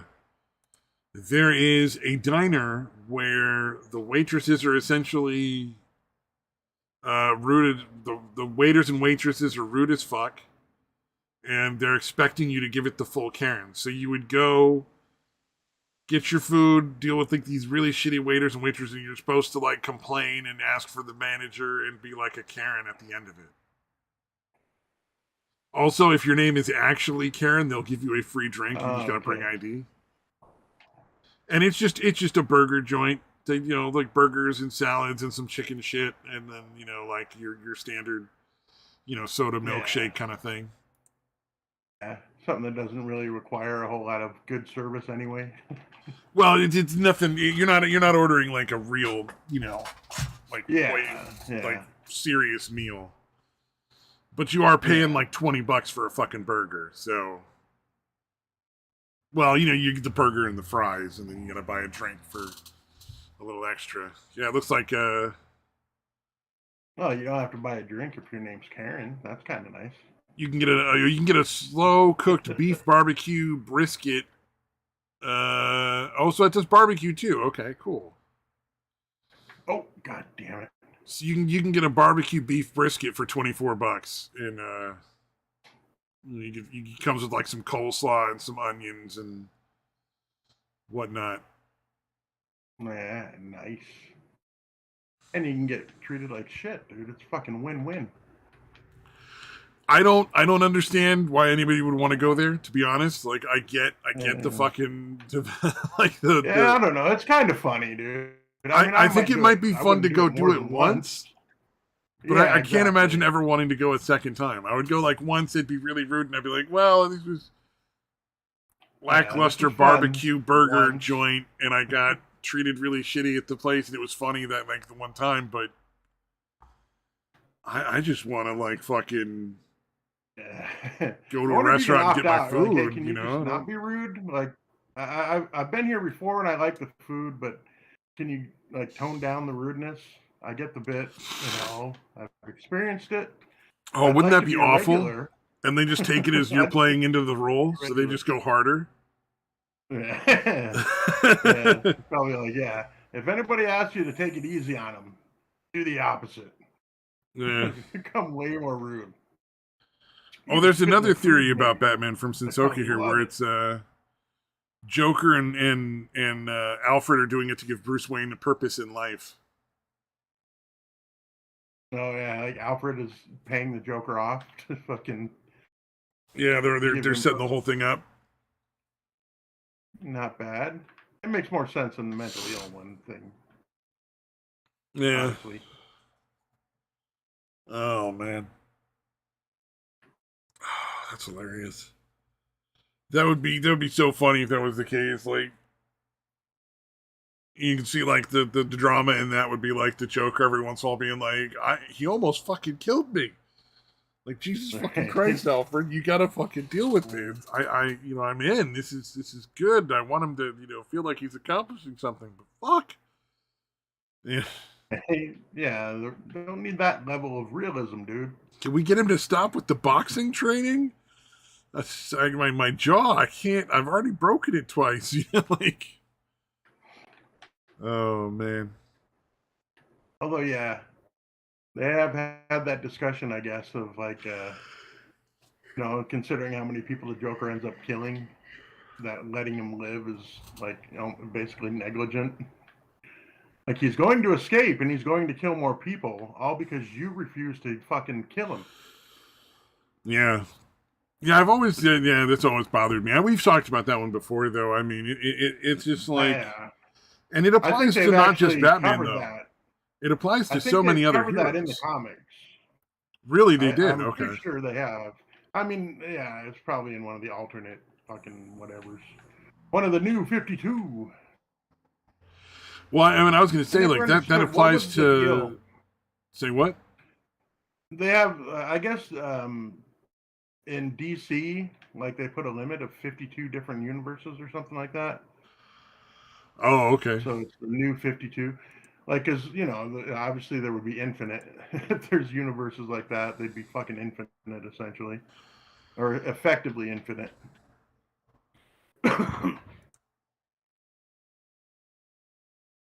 Oh, yeah, that makes sense. I think they've explored that idea somewhere. The fact that, again, not just killing these motherfuckers that always escape and always kill more people. Yeah. Again. Well, Batman is the best example, but realistically, that same paradigm applies to like 90% of the superheroes. Yeah. Because the vast majority of the superheroes are like, no, we don't want to kill anybody. And you're like going, but they killed a lot of people, yo. Like, yeah, and if you would have killed them after you caught them that time, or any of these times, they would not have gotten out and killed more people. Yeah, there'd be a lot less dead people if you just fucking did your job the right way, you motherfucker. Yeah. Quit taking it easy on them and just getting them into fucking an easily escapable asylum or whatever. Yeah, they always end up in an asylum instead of like a real prison, except for in Marvel, they got the one, or no, not Marvel, that's DC. In DC, they got the one prison for like all the worst because they needed to do the Suicide Squad. Oh, yeah. Yeah, well, in the games at least, obviously they had Arkham Asylum, then they had Arkham City, some other shit probably that I'm not remembering. Yeah, I never played the Batman games. I don't know, it just didn't appeal to me. Yeah, they're pretty fun, dude. I mean, I've never actually played through them. My son played them, back when they came out. Oh, you just watched? Yeah, I watched him play a lot of that shit. So yeah, it's just I like the combat style, although I don't know, man. It makes it where as long as you're halfway decent at pressing the buttons at the right time, they really can't hit you. Because you have counters for fucking everything. Like if anybody's coming up to attack you, you can hit this other button. You'll jump off of your guy and attack that guy, or block or whatever. Yeah, I played Shadow of Mordor. Is essentially the same. Obviously, it's Lord of the Rings shit, but it's essentially the same combat system. Yeah, which it's still, again, it's pretty fucking fun. But yeah, like you said, if you're decent at the button shit, you're gonna just never get hit. Yeah, so it becomes like a story. Yeah. Oh, apparently in one of the cartoons, Flash stops Green Lantern from beating up one of his villains and talks the guy down. The guy admits he's off his meds and promises to go back to the asylum, and then rats out the other guys in one of them. Yeah. All right. I still don't give a shit if he killed a bunch of people. Like, just fucking X him and be done with it. Because what? He takes his meds, goes back to the asylum until he feels like going off his meds again, and then just decides, goes out and kills more people. Like, I don't... Yeah, if you've killed multiple people, I would imagine the recidivism rate is exceedingly high. Like, yeah, I would... Almost 100%. I can understand getting the guy the first time, and he goes through the court system, and they decide that he's got mental health issues, and that's the problem. And then he goes through all that, and then you gotta you're all right, fine. He gets to live, whatever. But like the second time they do it, like anytime after that, you're like, all right, this is unexcusable.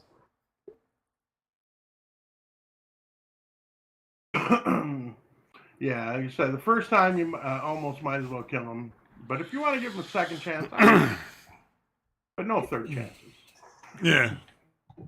No, I would never give him a second chance. I'm just saying, like, the first time I understand, and then the second time they get out and do it again, you're just like, that should be it. Yeah. Oh, okay. So in that case, he didn't actually. The guy they talked down didn't kill anyone. Oh, he saw the whole thing and thought it was a fun game to play. All right, that's kind of fucked up. All right. Interesting. Well, to be fair, there what was it in the Batman movies with Grumbly Batman, Christian Bale Batman. Oh yeah, the Dark Knight, the Dark Knigget. There was a bunch of people that started being Batman in those. Like they went out and fucking dressed up like Batman to fucking be their, play superhero themselves. So yeah, they got fucking destroyed and killed. It's very believable, especially somebody with some mental issues that might think that was a good plan. Oh yeah, there's a really good point about the court systems in those universes. It's just awful. Yeah, like the fucking. Like surely the death penalty must apply again. In the second, or I mean, definitely the third time, right? I mean, yeah, he's criminally insane, but like, just kill the motherfucker.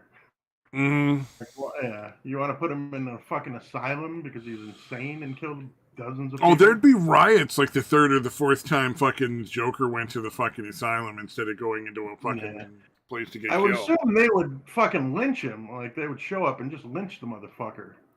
You would think. I mean? Like at a certain point, like all the families of the fucking murder victims would be like, "We're just gonna fucking do this now. Like it's over." Like you pull all the families of all the guys that have been killed, all the people that have been killed, and you're like, "Yeah, let's get together. They cannot stop us." If we got thousands of us, if not tens of thousands of us, the relatives of the people that have been killed, just go in there and fucking take them out. Just lynch their ass. Oh, since Oka also brings up a point, why does nobody but the bad guys have guns? Like Joker would have gotten shot. Right. IRL.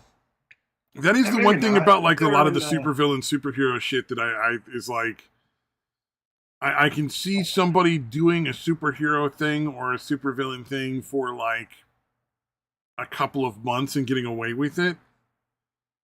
But sooner or later, like Sensoka points out, it's not like nobody has a gun. Like somebody's gonna fucking shoot these motherfuckers. Yeah, well, it could be California. I mean, even in California, like there's a bunch of fucking like there's a shooting in Sacramento, the mass shooting in Sacramento that they pretend isn't a mass shooting because apparently there was a gang involvement to it, which somehow makes it not a mass murder anymore. Mm-hmm. I mean, you fucking shoot like 16 or 20 people in a mass shooting and like 4 of them die, and it's not a mass murder because there was a gang involvement. It's like, that's not how that works at all. Yeah. Or did you see the New York subway one where they're not really covering it because it was a black dude that did it? Mm-hmm. Same in this one. It was a couple of black guys. Yeah, it's the same coverage thing. Yeah. If it's not a white guy that's doing the killing, the fucking MSM does not give a shit. Well, they sweep it under the rug, especially when it's in liberal cities. Yeah. And it's like, Jesus Christ. But yeah, like somebody would shoot these guys sooner or later. Like if you decided to go all Punisher and fucking, dressed up in the whole outfit and just started killing cartel people, sooner or later you're gonna get fucking taken out by some cartel people. Like there's a fucking lot of them and one of you. Yeah, you and your family will figure out who like they'll fucking pay for some fucking Mexican soldier snipers to fucking hide in your fucking town on like, all sorts of rooftops at a certain point and just fucking take you out. Like that's just not. Yeah, I've never understood the concept of wanting to be like that superhero with like the mask and everybody knows who you are. Like, if you really want to go vigilante, go vigilante and just kill people, but make sure nobody knows who the fuck you are. Make sure it's never connected to each other. Yeah. Like figure out multiple ways to kill these people so that the crimes aren't connected. Because if everybody's sniped by a 308, like they're gonna fucking know it was you. But if, like one guy gets blown up, another guy gets fucking electrocuted, somebody gets poisoned, somebody has a heart attack, and somebody else gets shot, they're never going to figure out it's one guy doing it all. Yeah. Because it's just not, cops are just not how investigating works. Like they'd never connect that. It'd be very unlikely. Yeah, burn off your fingertips with like acid or whatever. Well, I don't know if you have to go that far. You just wear some gloves. I mean, just don't fucking just burn the gloves when you're done, because they can get fingerprints out of the gloves. So Yeah, I mean, if they catch you, they're gonna fingerprint you. You know what I mean? Oh yeah. Well, you want to make sure that you are nowhere near any of the crimes that are being happening. You want it to happen away from you, if at all possible. So set it up to poison the guy and then be somewhere else. Don't be in the fucking room with him. Yeah. Because they're gonna figure that one out pretty quick. They're like, wow, all these people are dead, and this one dude was in every single scene. Yeah, that's a bad idea. But yeah, if you want to be vigilante, that's the way to do it. Maybe you never get any sort of recognition and nobody fucking sings your praises. Yeah, you'd have to be. Well, you'd stop a lot of crime by killing a lot of criminals.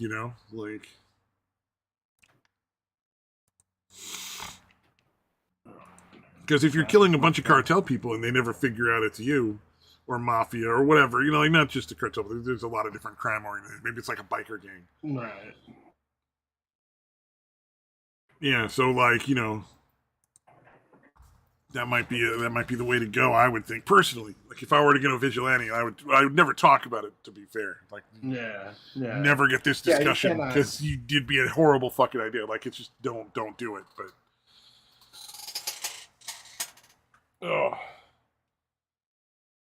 I don't know what fucking list I got put on, but I get a shitload of fucking spam.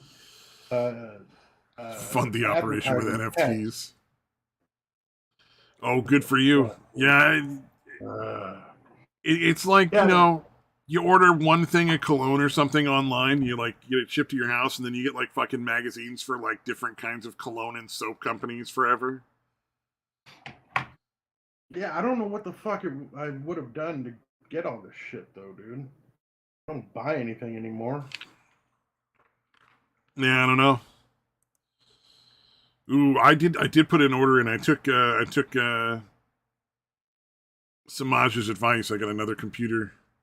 I ordered a new computer. Nice. I was starting to run into some limitations with what I got going now, but I figured it was worth it. I got the fucking bait and switch with the times. Where you say say order it now and we'll deliver it by such and such date, but then you order it and everything goes by and they're like, well, that was the period of time between delivery. The actual delivery date is going to be based on the shipping date and when we can actually start shipping it. Jesus Christ, dude. So instead of getting it sometime this month, I'm getting it sometime in June. Wow. But on the other hand, I think I got a pretty decent deal. It's going to have a 3070 video card and the best processor you can get. Not the best processor, but the second best, I think. It's a really good processor. It's going to have 32 gigs of RAM, 3070 video card, and then I bought. What time is this going to get here today? Yeah, I have the monitor and fucking stuff already. So I'm going to have a 32-inch monitor that I'm going to wall mount, because then I can do a dual split screen on that, and it will be really easy to do dual screens on one screen instead of having to buy two monitors. Oh, I bought a 12 terabyte hard drive I'm going to throw in it. Yeah. So that should be more than enough fucking memory that I'll ever need. Plus, it's going to have a 2 terabyte solid state drive for gaming. So Steam will run off of the 2 terabyte solid state drive, and that's all it'll be on there. My operating system should be on the regular hard drive, because it's going to come with a 1 terabyte drive, regular hard drive, a 2 terabyte solid state drive, and then I'll throw in a 12 terabyte hard drive, just so I don't have to fuck around with a lot of extra drives, switching, plugging them in and unplugging them and all that kind of shit. Didn't see much point in that. Kind of feel like they're making this memory super cheap, but then nowadays they're not bothering to try to like make anything that's like they're not going to give a shit how much memory something takes up, like with games or updates for games. I guess those would be the main things. Yes, exactly. Because yeah, I don't know. I remember on the Xbox or even the Xbox 360, I don't remember there being 60 fucking gigabyte updates, dude.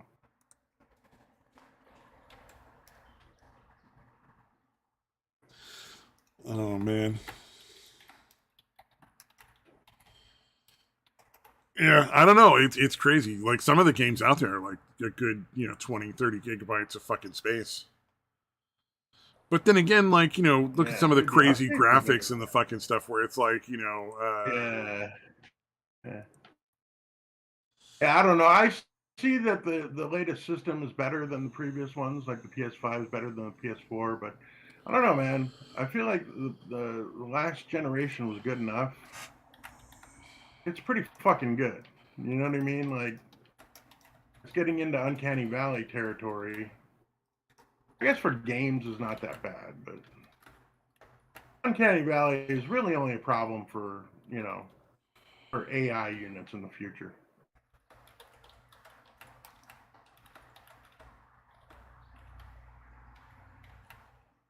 Oh, Jesus. You still there? Oh, sorry, I was typing in the chat. Oh, gotcha.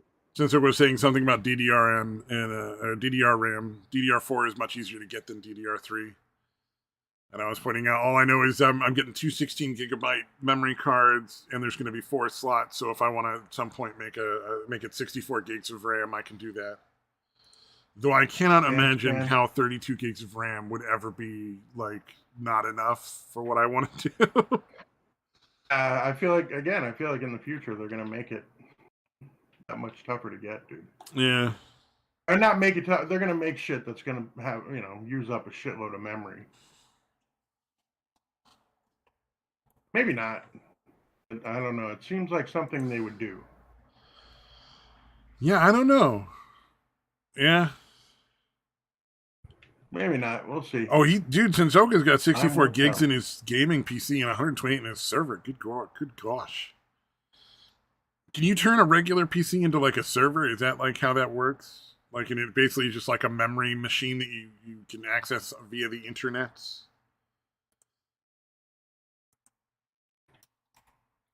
Mm-hmm. Yeah. Yeah. If you're asking me, I have no idea the answer to that. I assume you're asking Sensoka or one of them, but yeah, I have no idea the answers to that question. Oh, that's exactly what he did. Yeah.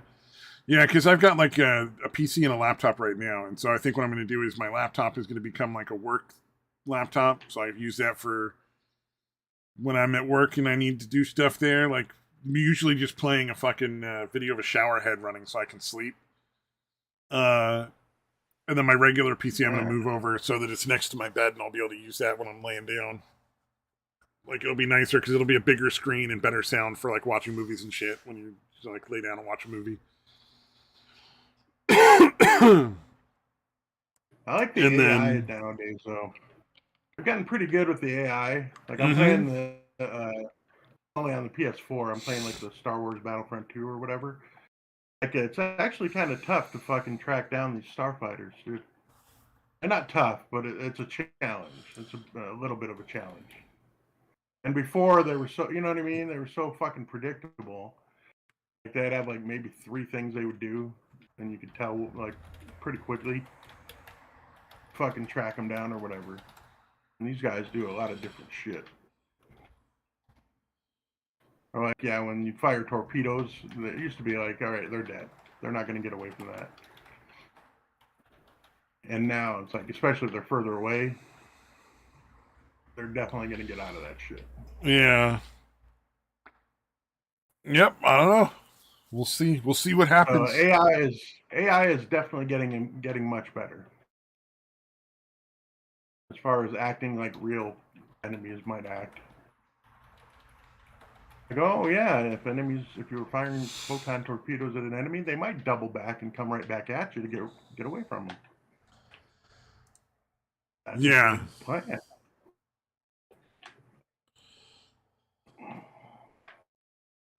Obviously, when you're up close on them, then it doesn't really matter. True. Well, now like you can even get like the a lot of the monitors they had as options were curved monitors. I think I didn't go curved. I went for a straight. I think I went for a straight. I might have gotten a curved monitor. Hold up, but it's like so it kind of gives, depending on how far away you are when you're playing games, you tend to be a little closer to the screen. Right. So it gives you a little more peripheral vision to what you're watching. Yeah, I think this is just a straight monitor. I didn't go curved. Yeah. It's just a straight 32-inch high definition monitor. But I just wanted like a really massive monitor so I could split the screen and do like, instead of buying, because you can also run 2 monitors. But I just was like, I'd rather just run it all on one with a split screen, and it was like $200 for a decent monitor. Certainly not high end or top of the line or anything like that. But I already have fucked up. I already wear glasses, so fucking getting the best possible high definition monitor is going to make a fucking difference to me. Like, so I like it's like I was like, $200 for a decent high definition monitor, I'll take it, and I'll enjoy it, and everything will work out just fine for me. Samaj is over on Gaming's channel because Gaming is back on to streaming now, I guess. He's deserted us in our time of need. That fucking guy. Yeah. Canadians. No loyalty at all, those Canadians.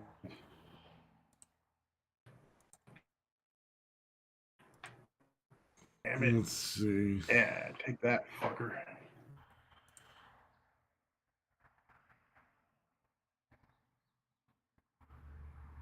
Oh, it's 1920 by 1080, Sensoka. I don't know what that means, but that's the resolution, 1920 by 1080. Sounds good. So those are some pretty high numbers. I think that's the resolution measurement. Yeah, no, I get it. Yeah. Like, I think it's measuring pixels across and pixels up and down. That sounds correct. Yeah. I would bet that you're right. Well, also, like, there's a thing. So there's, we have like, we bought one of those TVs that was like super way fucking high definition, and I don't feel comfortable watching it because it reaches into that uncanny valley for me. So I'm actually, I think, a little bit happier with like just the regular high def than I would be with like 4K or like ultra high def.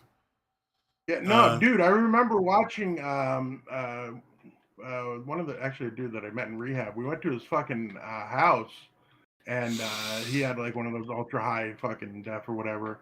And we were watching one of the Hobbit movies, and I'm like, I can see that their outfits are just shitty, dude. Like it was too much detail, dude. I'm like, I can tell they're just wearing shitty costumes. Yes, that is the one downside to a lot of the ultra high def, and it was one of the things they had to fix when high def first started coming out. Because when high def started coming out, there was a lot of issues where like the makeup that they normally would use on all the shows and the movies was really obvious in high def.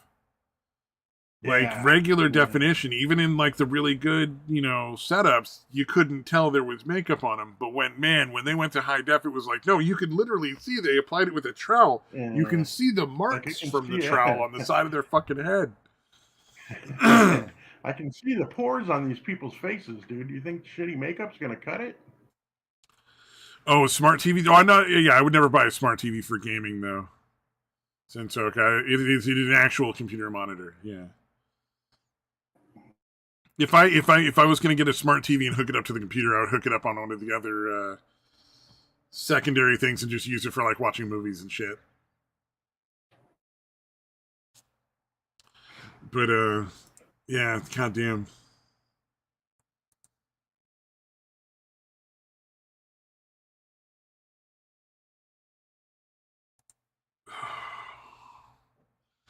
I don't know what else we're supposed to talk about. Is there anything else going on in the world right now? I mean, sure, there's a lot. The fucking a lot of groomers want access to the kids. They're all getting pissed off in fucking Florida. Mainly because Florida started that trend, and now a lot of other states are starting to take it up.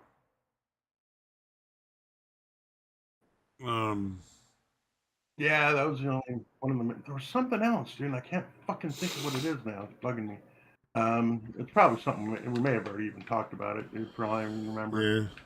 Although I feel like Florida didn't go far enough. Like, they're only keeping that shit out for the 3rd grade, and I'd like to see it all the way through high school. Yeah, well, I don't think that stuff should be allowed in schools, period. Like, I'm fine with sex ed. Like, you want to teach kids about using condoms and STDs? Sure.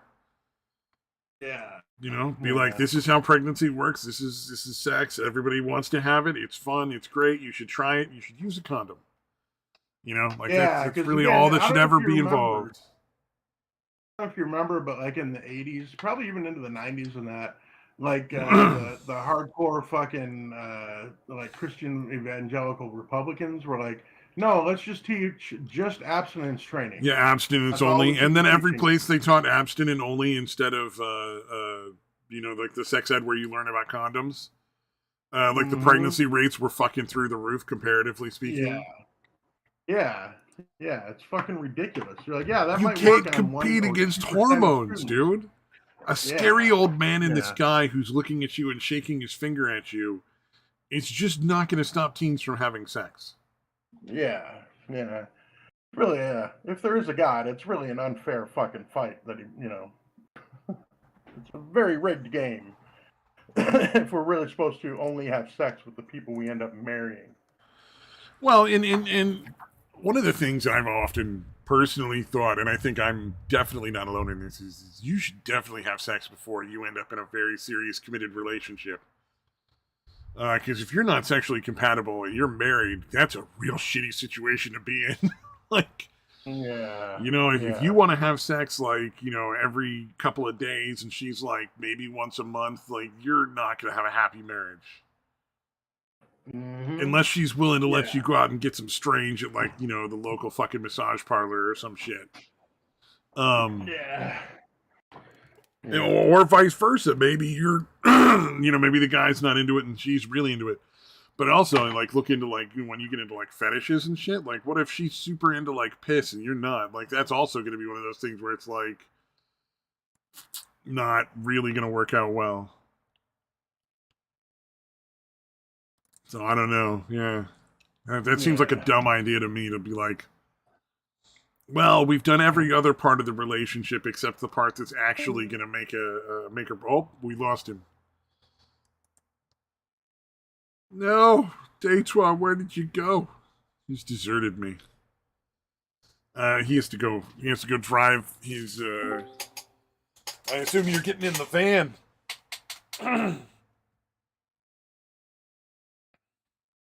Oh, shit. Am I back on? Yeah, I assume you're getting in your van to go driving. Yeah, well, I'm just switching over from the computer at the moment, but yeah, I'm about to. Yeah, we may end up getting to listen to a live action traffic accident with Detroit Qua. Yeah, keep your finger crossed.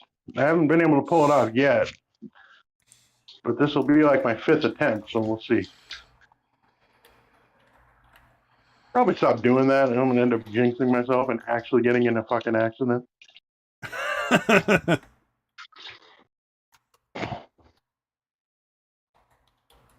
Hold on, let me see if I can find the fucking. Maybe not Twitter. I think there was something I was watching on YouTube that I wanted to talk about, but I can't remember what the fuck it was. Scroll through my subscription feed and see if it pops anything into my head here. Probably not. So if you got anything else, feel free to bring up whatever subject you want. I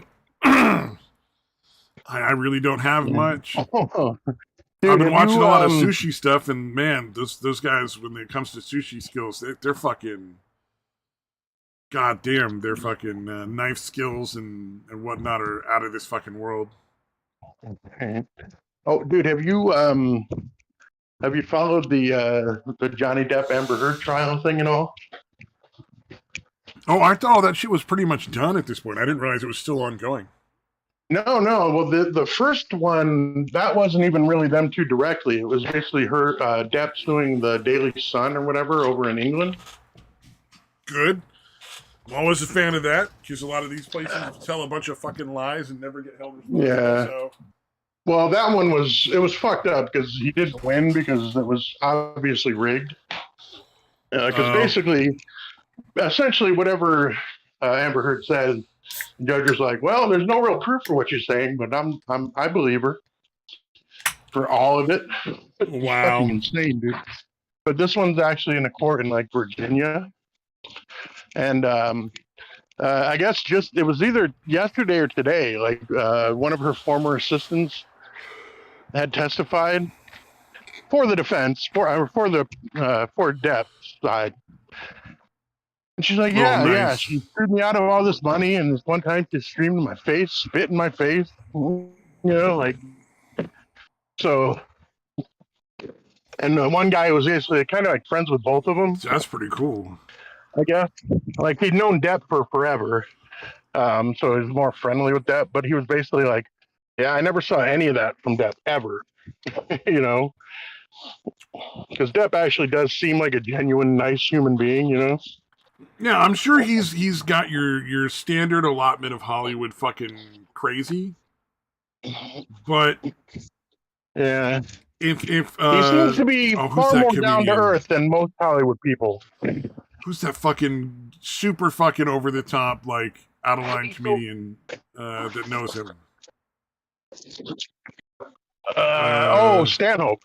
Doug Stanhope. I may not agree with a lot of Doug Stanhope's like movement into like politics and shit. I think he doesn't fucking understand a lot of what's going on politics wise. He just wants to be really nice, which is fucking him.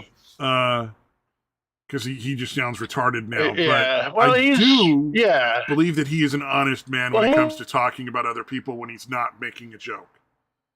And if he said Johnny Depp is a good guy, I genuinely think Johnny Depp is probably a good guy. Because Stanhope was the guy that used to fucking invite like randoms to his goddamn house for fucking like the Super Bowl. Oh. Well, now we know the accident has occurred. Detroit is dead on the side of the road and we'll never hear from him again. Or he lost connection. Whichever is more likely. I think we'll assume he died.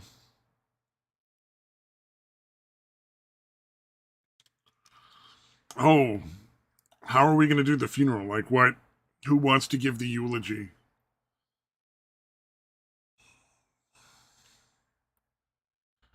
Oh, maybe we can contact, maybe I can see if I can get Satan and Satire to come on for a special episode to deliver a eulogy for Detroit.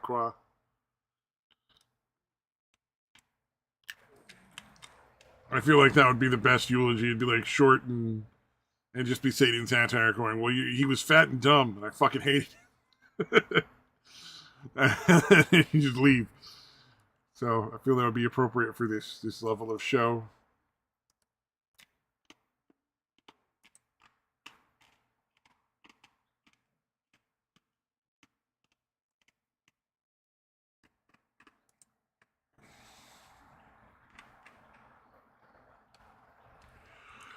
Oh man, maybe I should, I don't want to play a video game right now.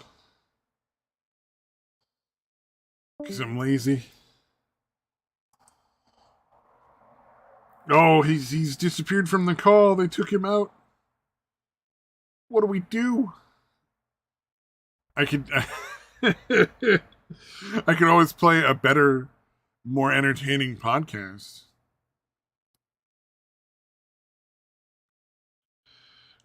Ghosts, aliens, fucking.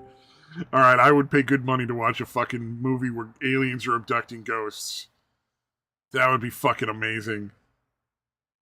Fuck, I finally got back on. Well, since Oka brought up the topic of aliens abducting ghosts, Oh, well, we planned out your Aliens eulogy and your technical. funeral. I figured you must have died. I was thinking we'd have Satan come on and deliver a eulogy, and it would probably go something like, well, he was fat and dumb and I hated him, and then Satan would hang up. So, and I was like, well, you know what? You think he'd still? Huh? I think it would be so powerful, and he would be so upset that he would admit that I was actually his favorite person in the whole world. You think he would like cry and be like, he was the best guy? It was so hard to hate him. No, that's not even. That would never fucking happen. Yeah, I know. I was gonna say, yeah, that's most likely what had happened. Yeah, I'm saying he was fat and I hated him and he was dumb and then he hangs up. I think that's the most likely possible event. That's if he even showed up. Like, he would probably just not even be willing to do that. Oh, man. Yeah, he'd show up to, like, piss on my grave, dude. That would be the most likely thing. Yeah, oh, yeah. The You most might likely show up of potentials. piss on my grave. Yeah. Oh, man. Well, I mean, if he could, stab you a couple times in the grave. I'll have that written into my will. He's allowed to stab my corpse. Oh, yeah. Fuck yeah. Stab that corpse, baby.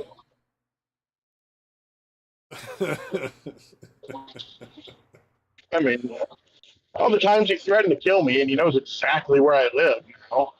He's been within a few miles of my house, so. Oh, that's right. Yeah, he's been in California too. He never did come up to North California, although he has no idea where I live. So, like, he did apparently check my IP and find and find what do you call it? Yeah, your actual address. No, he found the hub that my internet company uses. So the way my internet company works is we all connect to them, to their hub, and then that connects to the internet, I guess. So it was in like an entirely different city from where I live. It's like, well, you can go there, but you're not ever going to find me anywhere near there. Like, good luck. Yeah, you're going to have to search a very large place. Yeah. No, he knows, dude. I literally told him, like, by the landmark and everything, he should know exactly where I live. And I remain unkilled, which is very disappointing, dude. Yeah, it's like, man, I had really planned on being murdered by you. Like, my insurance requires it for, Right. double indemnity if I'm murdered. And yeah, I wanted my son to get the payout. Okay. All right, I got to stop to get gas here. Bear that with should be me on this interesting. shit. Make sure to put the phone close to the pump because that's not at all dangerous and couldn't potentially cause a spark. Yeah, that's a fucking wives' tale, dude. No, I know. It's actually static from getting in and out of your car a bunch of times while you're fucking fueling, which I don't understand why people do. Like, I even have a hard time, like, with standing and walking for long periods, but I can stand next to the fucking car and put gas in the car without getting in the car and out. It doesn't take that fucking long. Yeah, Jesus Christ.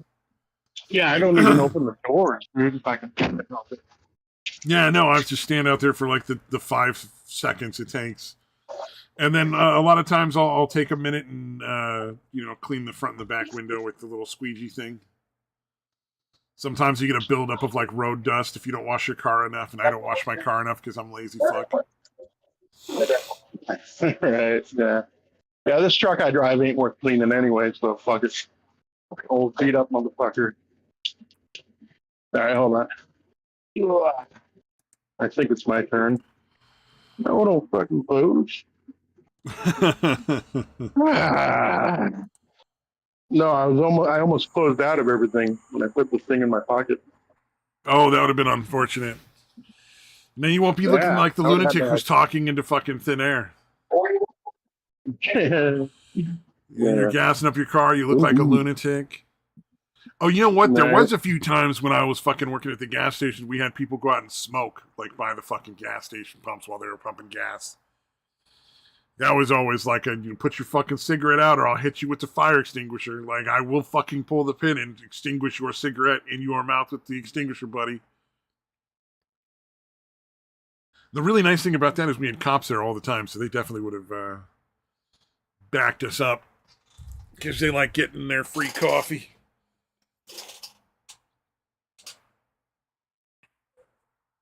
Except the local cops there never took the free coffee. They always paid.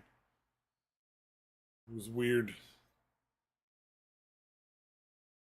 They did allow us to give them the 89-cent fucking lower price for the fucking coffee though, because we did like the whole thing where it was like a $1.29 for a cup of coffee or 89 cents to just refill the cup. And the cops were perfectly fine with taking the refill price. Nice. But like sheriffs and highway patrol would take the free cup of coffee every time. They were happy to. Uh-huh.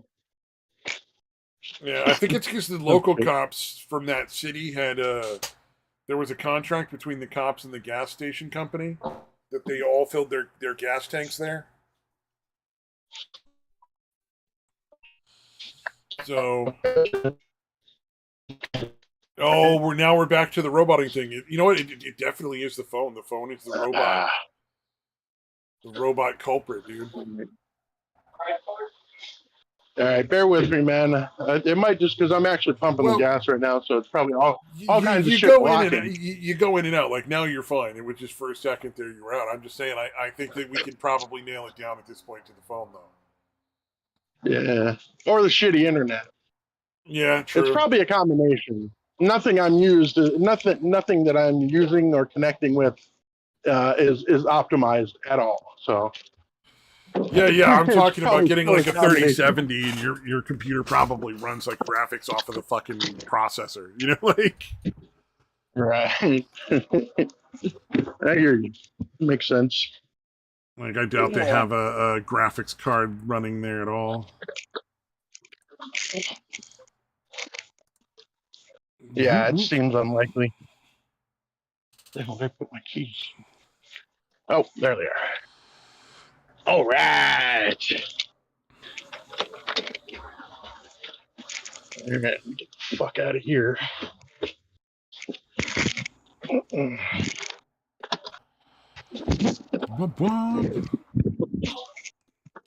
I just thought it was weird. I caved and reinstalled Overwatch because even though I fucking hate the game and there's ridiculous amounts of hacking in it, it's still kind of fun. Right.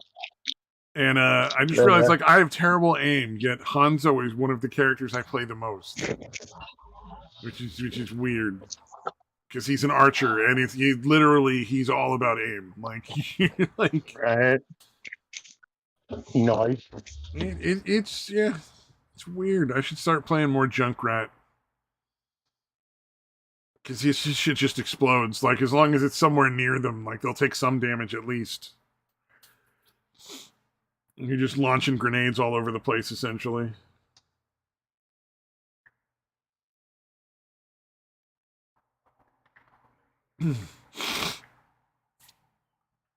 Although it seems like that karaoke group I'm playing with, there might be a few people on there that want to do some Overwatch.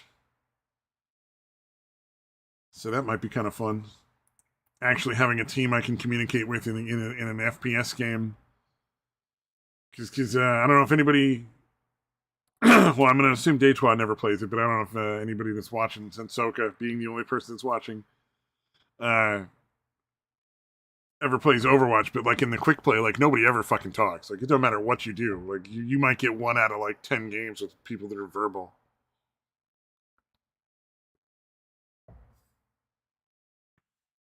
Which is sad because I'm really good with Symmetra too. And if you can coordinate with your team, Symmetra can be a really great tool for some fucking great strategies to take points.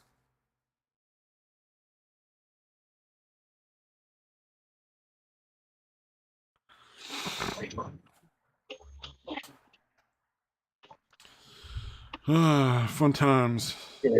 Yeah. I think I'm back on. Oh, nice. Yeah. My phone is going completely out here. Like anything I do on this goddamn phone now takes like way too fucking long to launch an app or any of that shit. Oh, it's just getting kind of old. Yeah.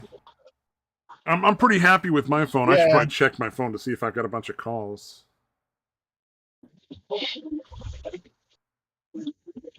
Turned it I off guess I last just night need and just to. left it off.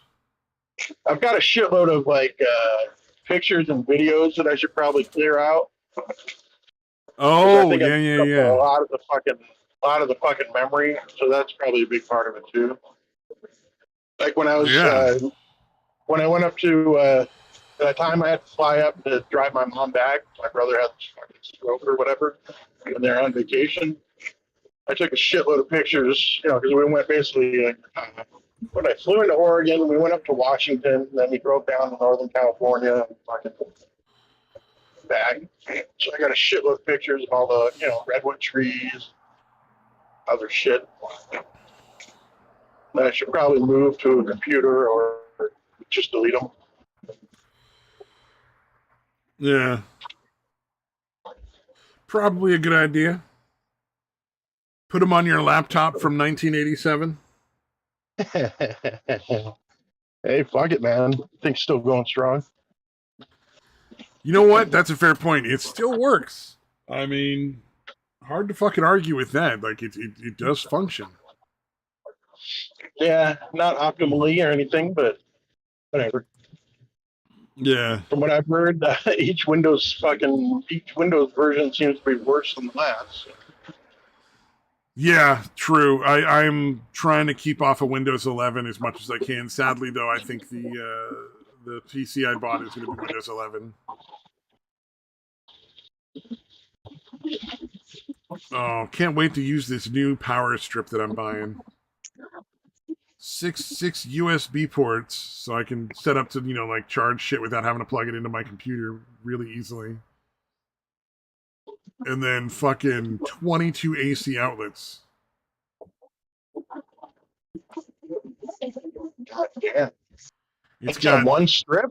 It's on one strip, and it's got 4 rows of AC outlets. There's like 2 in the middle that are for like smaller plugs, and then a bunch of spaced out ones on the sides for, with the wall wart, the fucking the big boxes you gotta plug in for shit.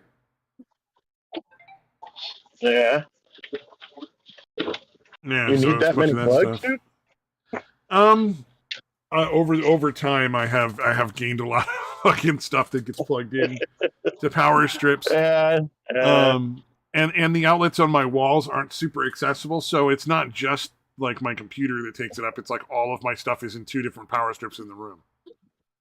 So lamps and everything else gets plugged into the same fucking things. Because the power strip is there is no open wall space in my room. Like, there is stuff against every wall, whether it be like a fridge or a bed or a desk or a table or a set of shelves. You're not getting to the wall outlets anywhere. Like, gotcha. it's just how it works. It's just way more convenient to have a big ass power plug to. Yeah, I was just thinking it makes sense to get a really heavy duty power strip for one of them to replace it, because it's kind of an old power strip too, and it's still good. Like, I probably won't throw away the old power strip, but I'd like to not have one in there that's like 10 years old. I'd rather get one that's a little newer and a little more like up to date with everything, and it'll be nice having a bunch of USB places to plug in on the power strip that I won't have to use my computer's USBs to like charge things. Yeah, it'll be pretty cool. I can't imagine how they managed it back in like when electricity first started, or it became like accessible in most homes or whatever. Yeah, I don't know. They did some really unsafe shit back in the day. Yeah. Oh, yeah. The house I'm in was built in the 70s. We have replaced several things where it's like that was definitely illegal. that was illegal, and it could have burned our house down. Good thing we caught it before it started really being an issue. Or like, I mean, fuck, not long ago, we just had to call the fire department to come out and find a burning fucking wire. And it was the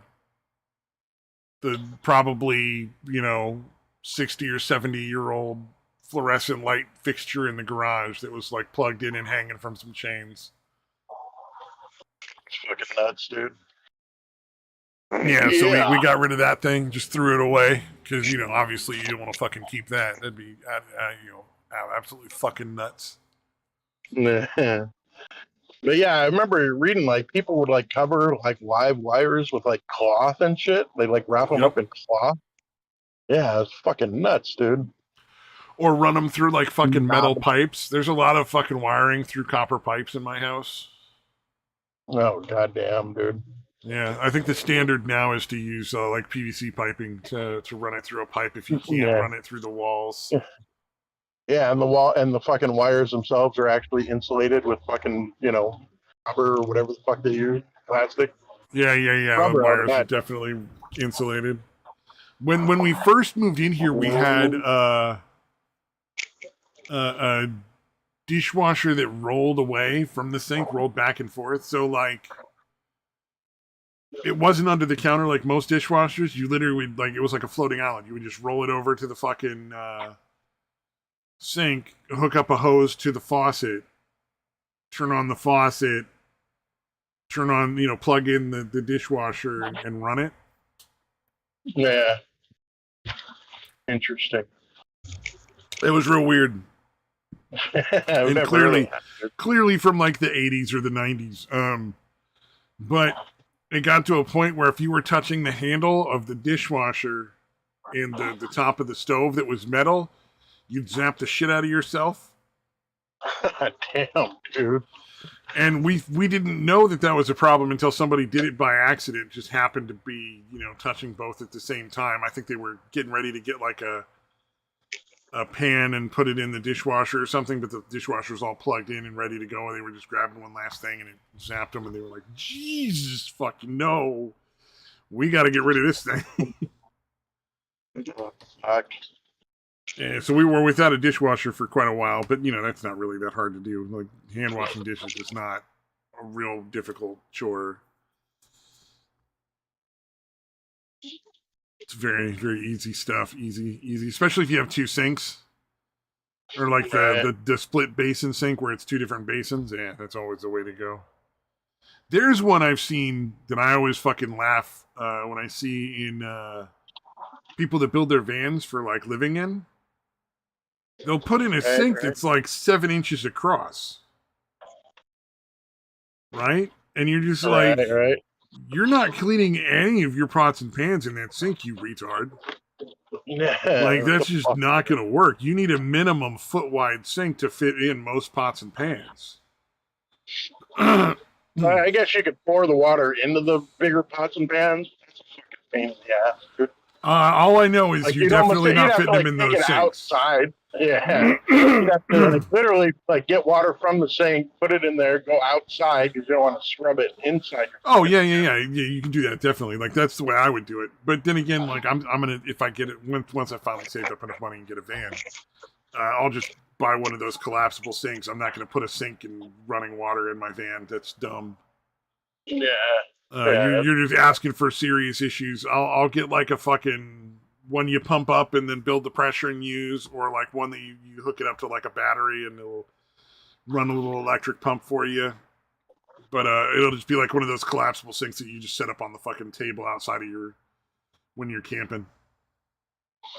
Right. The way I figure it is, I'll put a bed in there. I'll put in a long counter that's got storage under it to put all your camping gear and clothes and bedding and stuff. And I'll set the bed up so it has a lid that can close and open. So when I'm not using it, which is going to be most of the time, it'll just look like a box in the back. So you can stack stuff on top and you don't have to worry about getting the fucking bed dirty or any of that shit. And then I'll just throw in a fucking... what do you call those? They're not a tent. They're like a gazebo that you set up. Oh, like one of the little canopy things? Yeah. You buy one of those little 6-foot square ones.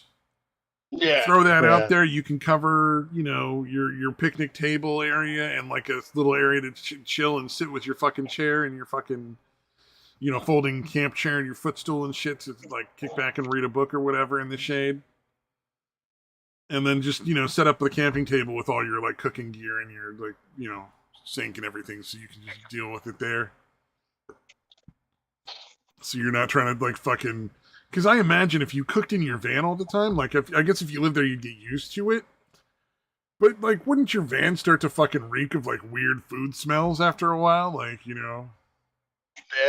Yeah, it would like kind of soak into the fabric and that. Yeah, you would get grease in weird places from the smoke and the steam and... Like, I mean, I guess you would, if you're going to live in there, you'd probably set it up to vent really, really easily. Like, I'd put a window in the wall next to the stove or something so you can really vent it quickly. Yeah. But, still, like, if it rains, does your window, like, open out so that you can keep the window open or whatever? I've seen a few vans where they put in, like, ventilation hoods, like, for a legit stove. But they're also putting in, like, 3 or 4 giant fucking solar panels on the roof and like 4 or 5 fucking giant like RV batteries. And it's like, well, yeah, you spent $2,000 on fucking electronics for this van, and that's crazy. Well, it's not crazy if you're going to live in the van, but it's crazy if you're a normal person who's just going to go camping once in a while. Like, I got my little fucking solar generator thing that, cost a few $100 and it has like one panel. And is enough to charge up like your radio and your laptop and your fucking lanterns, Like, it's all you need. You could run like an electric cooler off of it for a weekend or two.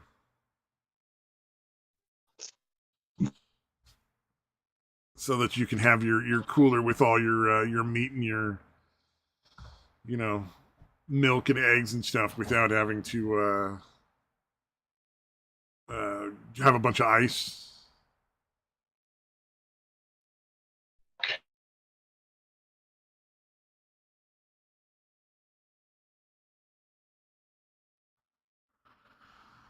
I wonder if I should make any videos with the van. Might be kind of fun just to have for my own fucking enjoyment later. Watch all the dumb shit I did.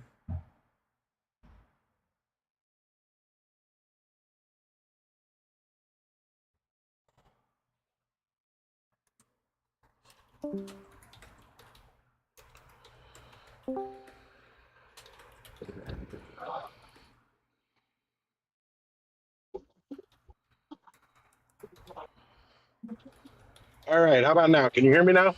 Yeah. All right. Jesus fucking Christ. Yeah, I was just switching from, I guess the mobile data to the Wi-Fi at the gym and back to the mobile data. It was all fucked up. Oh, yeah, that makes sense. Fun times. Yeah. Ooh. Hooray. Oh, what should I make for dinner on Friday? I'm on vacation for like the next, this is day 2 out of 10 days of vacation. Oh, yeah. So I'm off Are you actually going anywhere?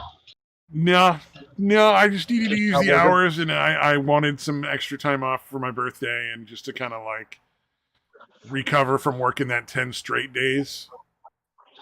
It was 10. I was just retarded. It was not 2 4s and a 3. It was 2 3s and a 4. Gotcha.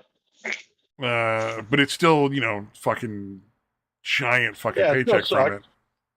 Still sucked, but it was a giant paycheck, and I was happy to do that. And they're like, "Thank you for coming in early so often." I'm like, "Thank you for paying overtime. Keep paying overtime. This works for me very well." Because then by the time my computer gets here with all this overtime I keep getting, I'll probably have paid off, half, if not more than half of it by then, for sure. So that'll be nice.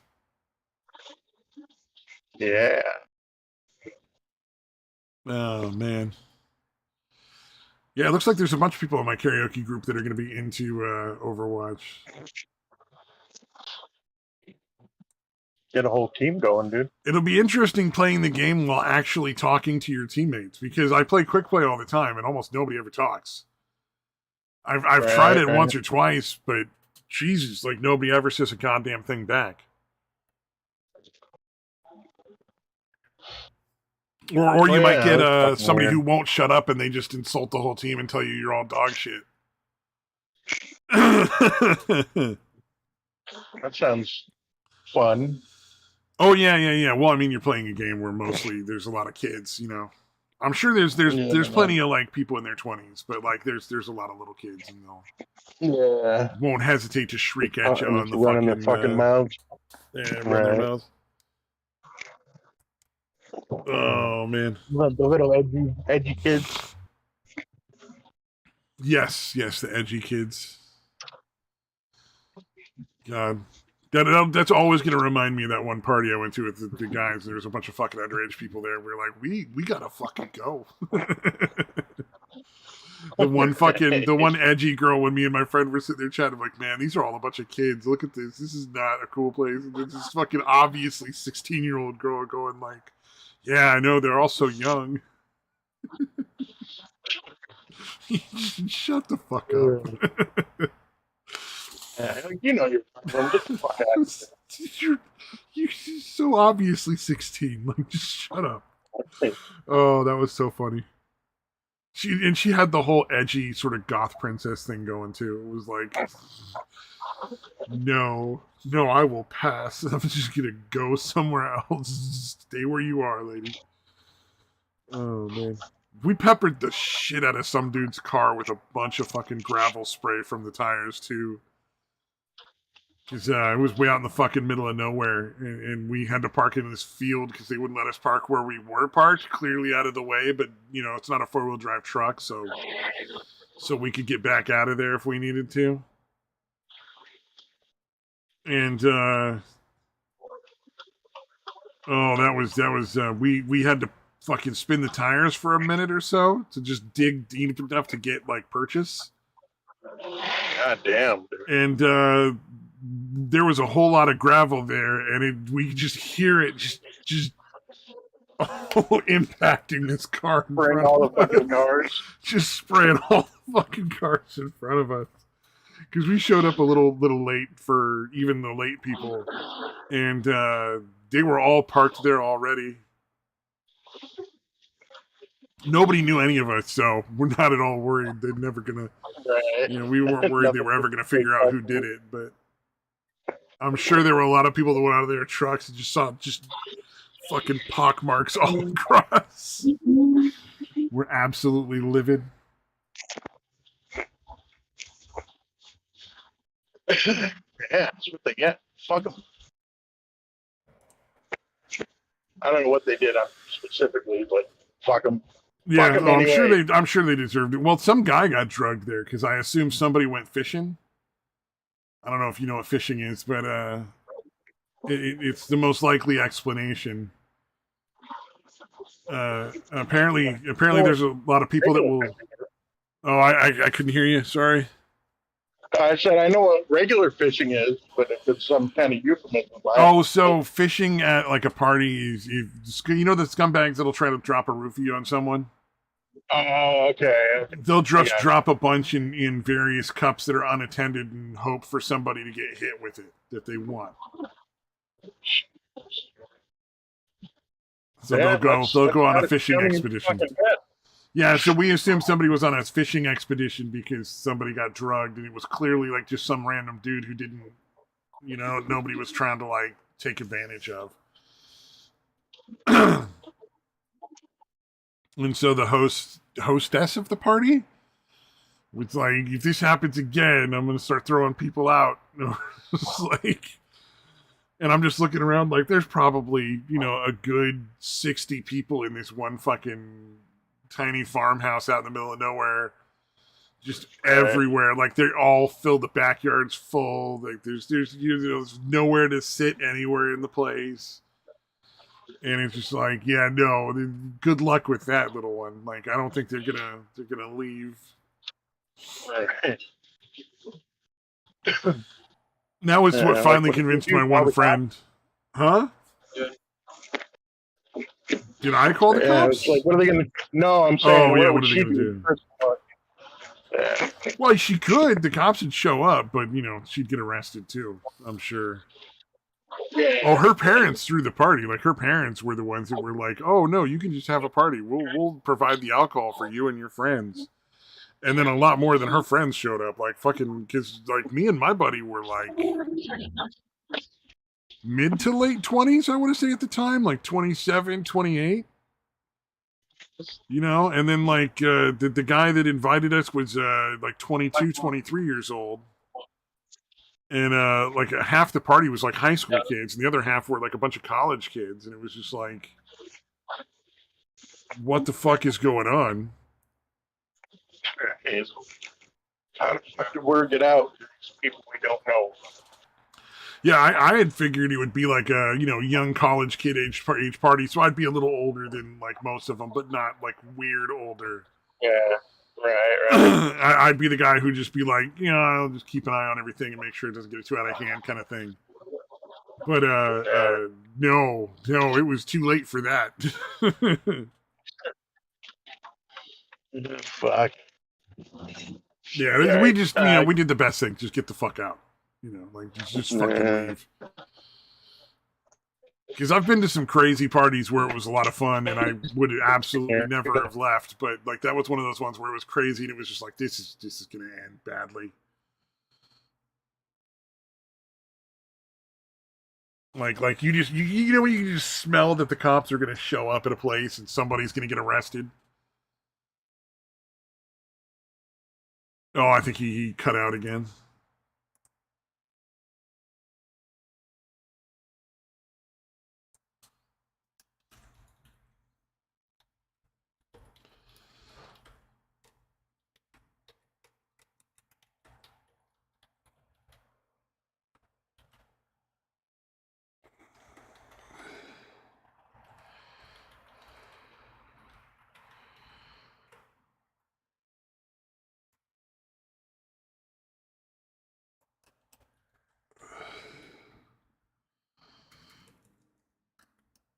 Oh man.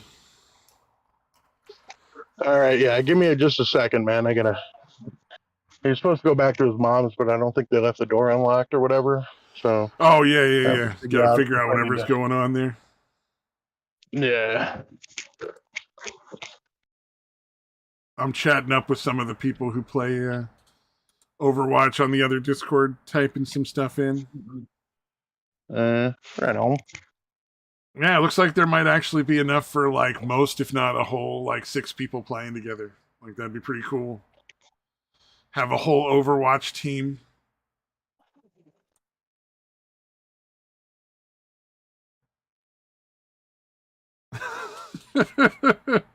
That's my new favorite GIF. God damn.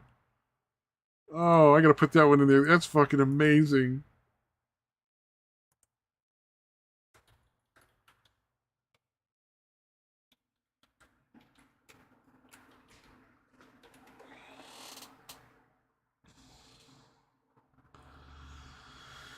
At least you tried.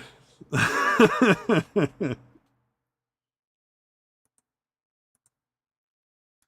right, let's see.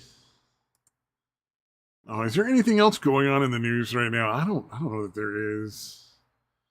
I mean, it seems to be like the same old shit recently. Like there's nothing super new going on. Oh, I guess Biden's trying to ban more guns with the ghost gun bullshit.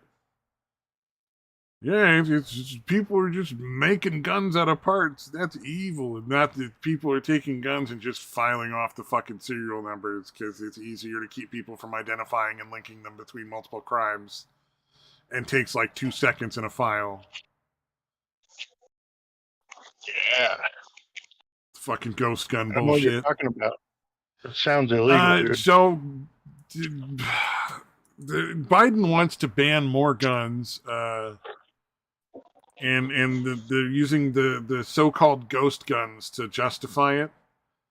And ghost guns are basically people buying gun parts and assembling guns that are not registered and nobody knows who they belong to. And it's like, it's really not an issue. It's really not at all an issue, because you could just take a gun and file off the serial numbers and achieve the same effect, essentially. Like, it's not super complicated. Yeah. And I mean, how rampant is that? Is it happening a lot? Ghost guns is almost non-existent. Yeah. But they want to pretend it's a big fucking deal so they can enact more shitty laws. yeah. It's just a backdoor way to ban more guns that they shouldn't be able to ban from people. Like the whole, like, what constitutes an assault rifle bullshit. Like, what is an assault rifle? Because AR stands for Armalite. It's not assault rifle. Yeah. And if you want a deadly gun, like, an AR, what is it, 14 or 15? I forget which version is the one that's super, like, I think it's the 14. It's the one everybody knows. Like, that's a really good all-around rifle for hunting and target shooting and all your basic needs. And it's a really well-known platform, and everybody can use it. Oh, fully semi-automatic, yeah. And it's really easy to make an AR-14 automatic if you buy the right kit and you have some basic knowledge of gun stuff. Like, I could never do it, but I mean, somebody who actually understands, like, how to keep their gun clean could probably figure out how to install an automatic fire kit and take it to fully automatic. But, like, as far as, like, deadliness goes, like, there's far more deadly guns out there that would be far more effective if you were trying to commit crimes with them. Like, you wouldn't want to take an AR-14 as a sniper rifle. You know what I mean? And you probably, if you were going to make an automatic rifle, would probably be better off with a bunch of other different guns that are different, that would fire, like, way more accurately and way better as automatics anyway. Right. You can't. I mean, I know, like, the ARs, you can use a lot of different types of ammo, but it's not. You can't fit 50 cal ammo in it or anything like that, anyway, right? I think you can actually get a 50 cal chamber for an AR-15 or 14 or whatever it is. I think it's AR-15. Yeah, I'm pretty sure it is. Yeah. I think you can chamber AR-15 in or 50 cal in an AR-15. I thought it normally used like 5.56 or some shit like that. Yeah, so AR-15 will shoot anything from a 22. So you have to get a special upper and receiver and barrel, and it's bolt action only for the 50 cal. Damn, dude. It's pretty versatile. Yeah, so as far as I know, you can go from like 22 all the way up to 50 cal. You can also shoot 308 and 338, which I believe are more like long range sort of like rounds, like subsonic, like long range fire. I don't know that much about guns. But yeah, it's usually in like 5.56, 223, that kind of stuff. Yeah. But yeah, for a sniper rifle, first of all, you want a much larger barrel. Something that's almost always 50 cal that you sniper. I don't know. I genuinely don't. I do know that if you're doing an AR-15 with a 50 cal, it's probably not going to be as accurate as a lot of other rifles that were specifically designed for that, because the AR-15 was really designed for like that mid-range, that like you're looking for like mid-range like distance and like mid-range as far as ammo, like power. Like, you're not shooting like the really heavy duty rounds, but you're not shooting the super light duty rounds, and you have a pretty good range that you can shoot it at, but it's not super long range. It's basically like your fucking you know, if you're going to like Target to pick up something, you know, like a piece of tech, you know, you're gonna get like that good middle ground thing for, you know, a decent price, and it'll work really well, but it won't be the best. But I would imagine the vast majority of AR-15s are just people using them for like hunting and shit, like hunting deer and rabbits and birds and stuff. You know, I don't think there's a ton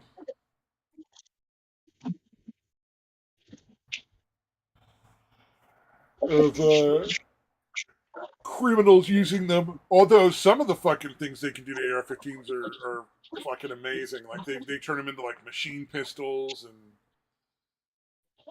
man, it's fucking crazy. Yeah, most of it could be pretty easily turned into essentially. Yeah. Yeah. But I mean, I've seen people make an AR-15 into a machine pistol that you could like put under your jacket.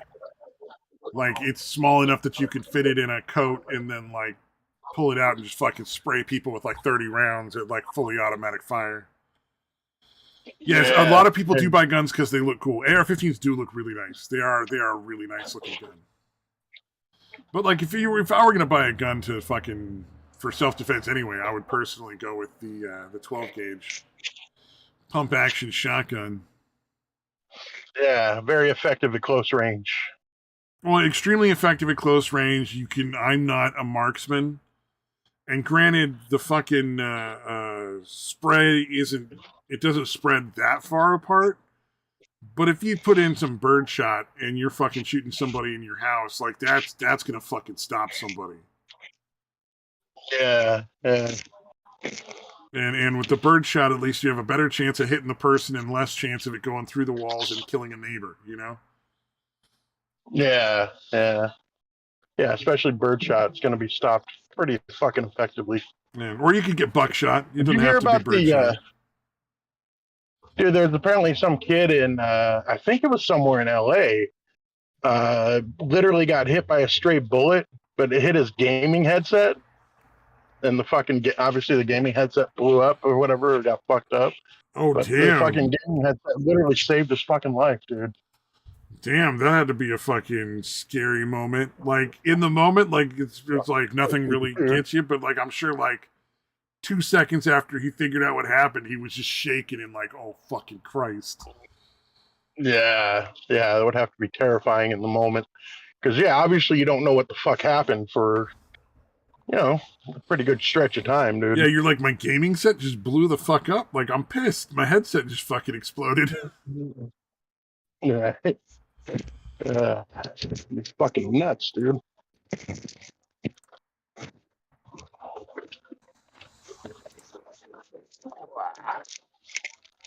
Yeah, apparently it's a Razer. The company manufacturers Razer.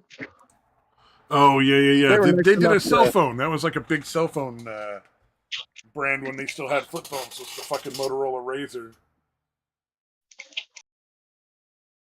Yeah, I guess they sent him a free headset. Oh, nice. Yeah. Hey, sorry your headset got blown up by a bullet and you almost died. Here's a free gaming headset. That should make everything better. And we look nice.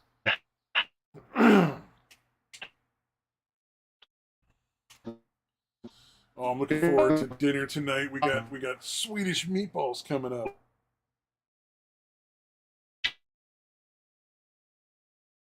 Going into the store, so I don't know how well this is going to work. Oh, yeah. Yeah, I'm hopefully going to be just in and out, so. I should just hum taps while you're Bear gone. with me. All right. Fuck.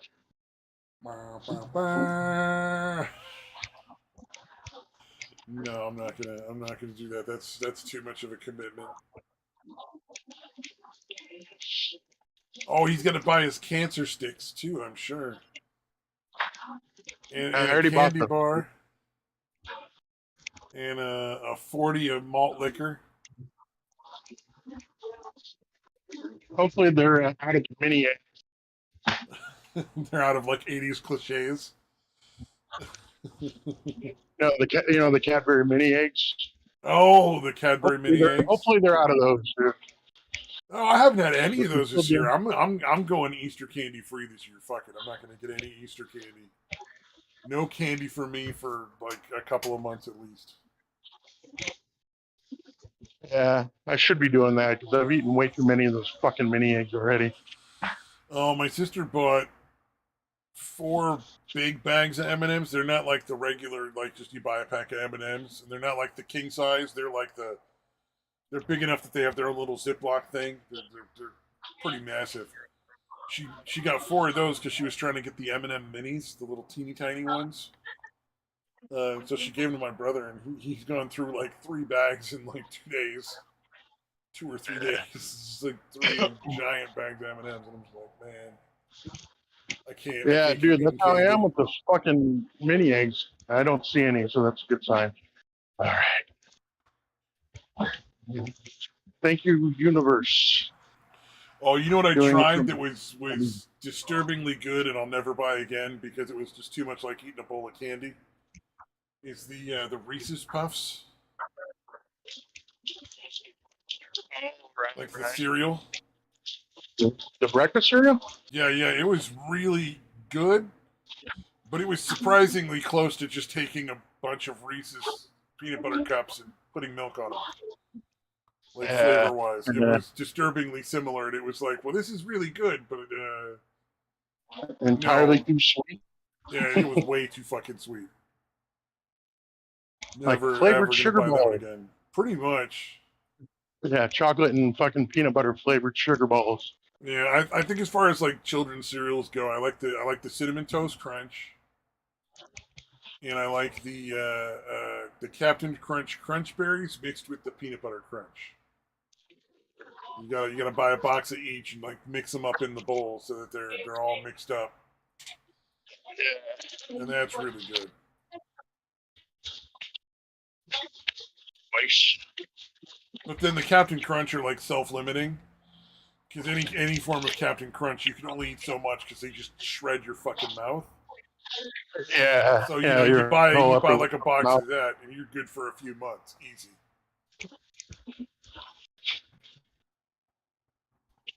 No, it's like, oh yeah, I'm actually bleeding. I should probably stop eating Captain Crunch now. Oh man, I'm gonna start switching to miso soup for fucking breakfasts. I think. Where I'll just take the miso soup with a little bit of mushrooms and some green onion and some tofu in it, and then use it to poach like 1 or 2 eggs. Right. And just eat it with that, like the poached eggs in it. I think that's going to be a real nice, easy, super easy breakfast to do. Nice. Because I can buy the dried mushrooms. Oh, that's what I forgot to look. That's what I just remembered. I was looking to see if I could buy dried green onions.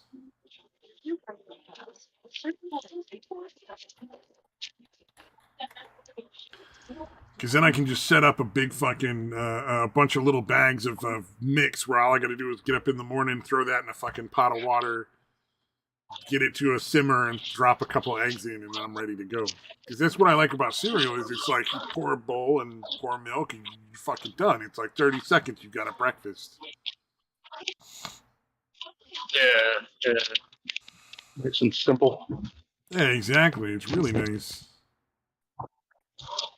Although I don't need the green onions yet because we're growing them in the garden, so I can just go pick a green onion and like chop it up real fast. It's not super difficult to do.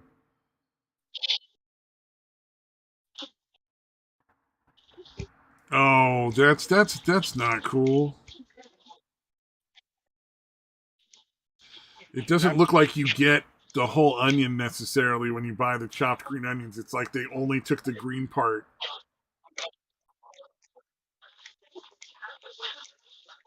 Motherfuckers. You dirty rats.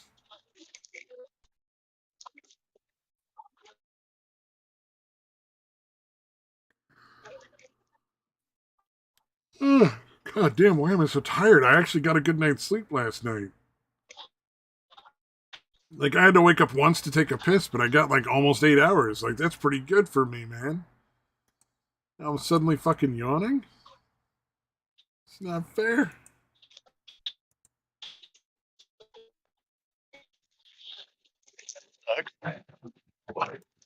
Yeah, I didn't take my old man nap today, dude. Should be more wiped out than I am. Man. Oh, I could buy I a got a pound monster of dried green store. chives if I wanted. Good lord. Pound? Yeah, oh, you can buy a Pound of fucking dried 3 green pound chives. God damn. just dried chives. I mean, imagine how big that is, right? Yeah, There's that's what I'm a saying. Dried, especially dry. yeah, especially dried. Dude, Yeah, like yeah, even fucking wet. That's a lot. You know what I mean? yeah. Oh yeah, that's a fucking ton. I found one. It's McCormick Culinary Dehydrated Chopped Onion, 3 pounds, and it's just a giant gray fucking carton like you would get milk in. I'm just trying to like how many onions worth of onion would go into like 3 pounds? Like that's gotta be like 100 fucking onions. Yeah, yeah. 'Cause, Dried. you know, yeah, because once they're dried, exactly. That's the thing. Dried onion. Zatarains. Chopped green onions.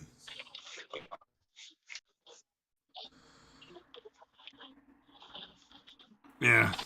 Now I know they exist. I'll see if they're at the store. They probably sell them at the grocery I like store. the juice.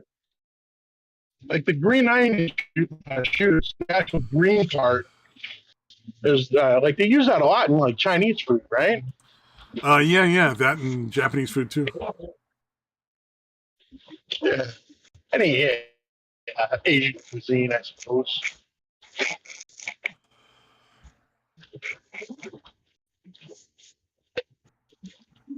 Oh, since Oka, I don't think I can sing Banana Phone. That would drive me crazier than it would drive him if I started singing that.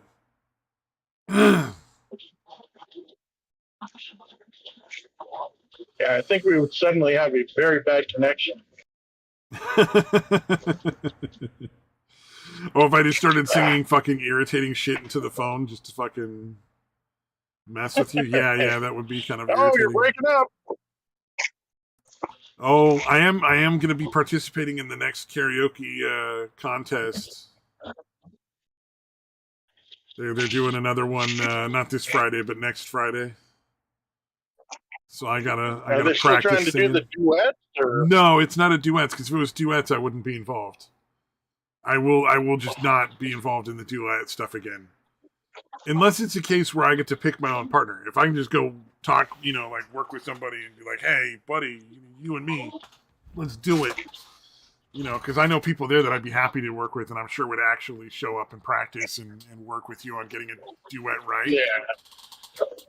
I'd be fucking down. Like, there's a couple guys there I'd love to do some like Sinatra, Rat Pack sort of duet stuff with. Absolutely, 100% would be in on that. But the random bullshit one where they just pick random people, fuck no, I'm not doing that shit again. Yeah, it just seems like a bad idea all around, man. I think it's a good idea. Like, if you have people that have a partner in mind, that kind of shit, and then for anybody who doesn't have a partner, if you want to do some random shit, like that would be okay. But to just have it all be random seems kind of fucking stupid. Yeah. Well, and it's I think it's exacerbated substantially by the fact that it's just over the internet. I think it would be a whole different thing if it was like a group of people that went and hung out at like the local karaoke bar and everybody knows everybody and there's like we're gonna randomly pair people up to do duets and you'd publicly get shamed in front of everybody if you don't fucking pull your own weight, essentially.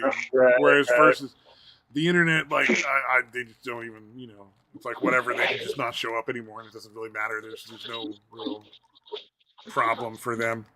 Also, I don't even remember the names of the people that fucked me over like the 2 times because I just don't dwell on that. Like I just won't make the same mistake. But like I genuinely I don't even fucking remember what their names are. I couldn't tell you. But it should be interesting.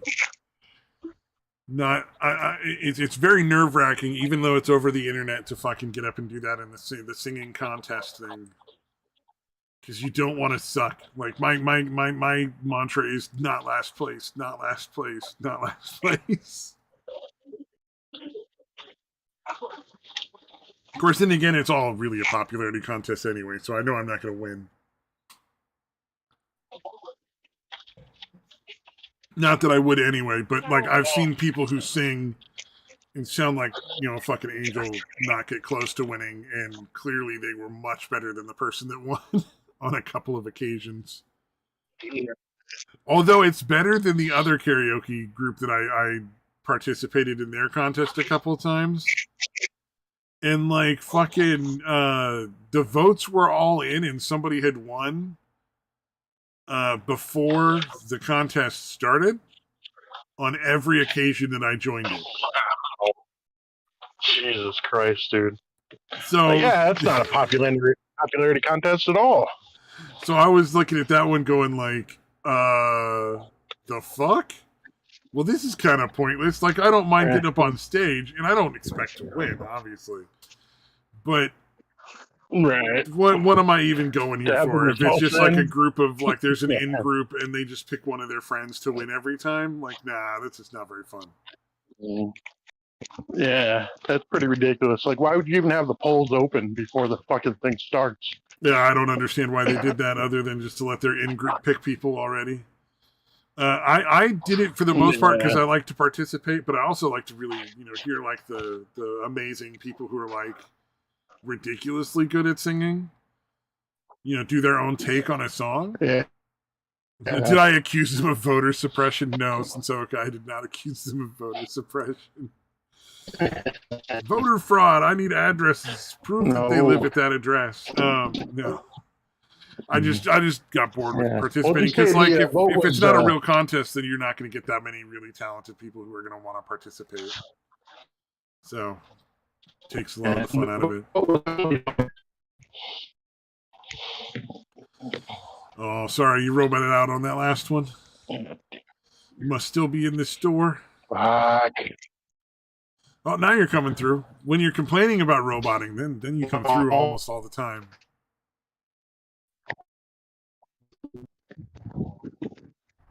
Just finish buying your cocaine and your counterfeit money and your bomb. Oh, there was a story I read. Some guy on all of his checks, whatever, he did the little for part of the check. Like you fill out your check and then there's just that one little line where you write down what it's for, and there's really nothing. Like you could put whatever you want there. So on all of his fours, he would put down like weapons deal, Taliban funding, shit like that. And so all illegal activities, all highly illegal activities. And so he got a note from the bank eventually where they were like, "Look, we get it. It's really funny that you do this and you and your friends have a good laugh. But we have to have the FBI investigate every single one of these, so could you fucking stop?" Like, yeah, it's like the joke has definitely run its course, and now you're getting into illegal.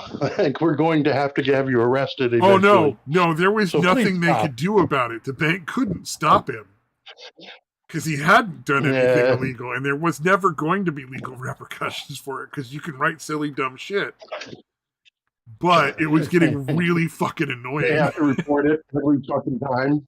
Yeah, it's like poor Satan and satire at the fucking high schools. Every time a nipple pops out, they gotta fucking call the local police. All right.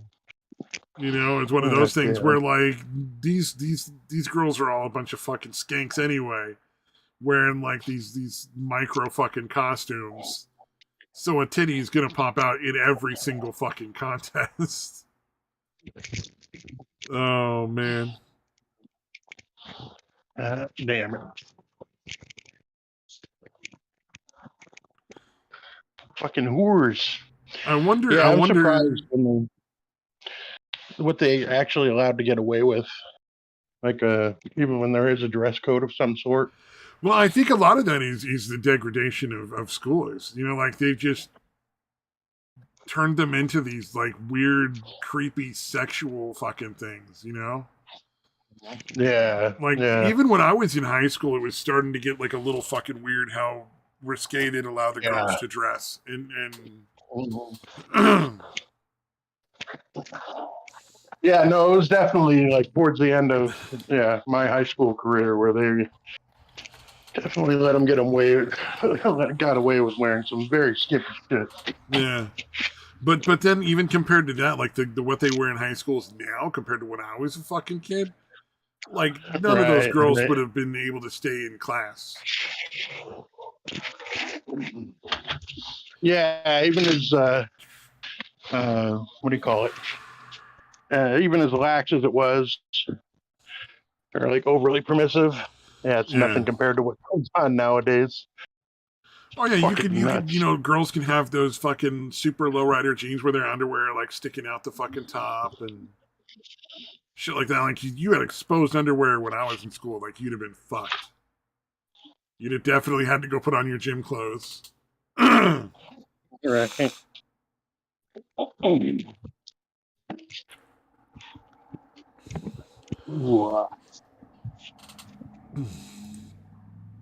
Yeah, I don't know. I love this new GIF I saw on the other fucking Discord where it's like Bart Simpson and there's a cake that says "At least you tried," and he just walks over and throws it in the trash. Fucking beautiful. Oh, hold on a sec. Yo. All right. Thank you. Yeah, that's good content. Noob Nation just showed up like a few minutes before the end of the show. Yes, we are online at a time normal. People are still up. It is a thing now. Oh shit! It is almost 6, dude. Holy fuck. Yeah. I had to go because they were knocking to let me know dinner was ready. So. No, gotcha. Yeah, I never know for sure. I assumed it was probably dinner, but sometimes they actually have real questions to ask, so I figured I'd just mute it for. Oh yeah. Whatever it was. Got Swedish meatballs tonight. Show. Swedish meatballs. Looking forward to that. That's going to be some tasty eating. Nice. I got some leftover corned beef I'm still working on. Oh wow, that's some good shit. I mean, corned beef is delicious, though. Yeah, that's true. Yeah, as long as you cook it right. True. Well, no, it's delicious either way. It's just texture-wise, it'll be shitty if you don't cook it right. It'll be too tough. It'll still taste good. Yeah. You just won't be able to fucking chew it. Yeah, it'll be like having corned beef flavored gum almost. Yeah. When I was little, I would chew up the meat and then spit it out because it was my parents would never they just always cooked really tough, hard to fucking eat meat, and I always get yelled at it for it, and they'd be like, "You got to stop just getting the goodie out of it. You got to eat the whole thing." Chew all the flavor out and spit out like the fibrous fucking tough water. Yeah, that is rough, dude. Yeah, dude. The last time I'm sure watching your little kids fucking do that was gross as hell. Right. Yeah, the last time I overcooked it, so it was super tender, but I had boiled a good chunk of the taste out too. So yeah, this time I got it a lot closer to that sweet spot, dude. There is that middle ground. There's that definite middle ground. You know what I've been thinking about doing lately to make is demi-glace. It's like a French fucking sauce. So essentially what you would do is you would take like they do it with I want to say they do it with like lamb. You take a bunch of vegetables and lamb and you make stock. And then you cook it down until it's a thick sauce. like the same as like a real thick teriyaki texture. Right. Yeah. So you cook it down till it's like that, and then when you add it to anything else, the flavor just is fucking amazing. Like it just adds a really rich, savory flavor to any dish you put it in. So you basically the thought is you cook a giant fucking vat of the stuff, and then you portion it out. The best way I've seen that they portion it out is they'll freeze it in ice cube trays. And essentially, like, if you're cooking for your family, like, one ice cube is enough to make the meal, like, 10 times better. Nice. And I'm sounds interesting. I want to do it, but I'm also really lazy. Yeah, it does sound like a lot of work. Oh, I mean, you're talking 14 to 20 hours of fucking working on it. Because you're gonna take and you're gonna want to make really good rich stock, so you're gonna want to boil that stock. Well, not necessarily boil, but like simmer it for a good 4 or 5 hours, 6 hours. Yeah, get it nice reduction going. And then you don't want to reduce it too fast, because the last fucking thing you want to do if you're doing all this work is burn your demi-glace. So you got to fucking cook it down real slow. And so that just sits there for, 12 hours, Yeah, and I assume it's something that you're going to have to stir regularly, right? I mean... I think as long as you cook it low enough, you got to run in and check on it every every hour or so. Maybe two or three times an hour. I don't know. I've only seen one recipe. So before I would try that, I would look and see, like, at least 4 or 5 different people, how they make it.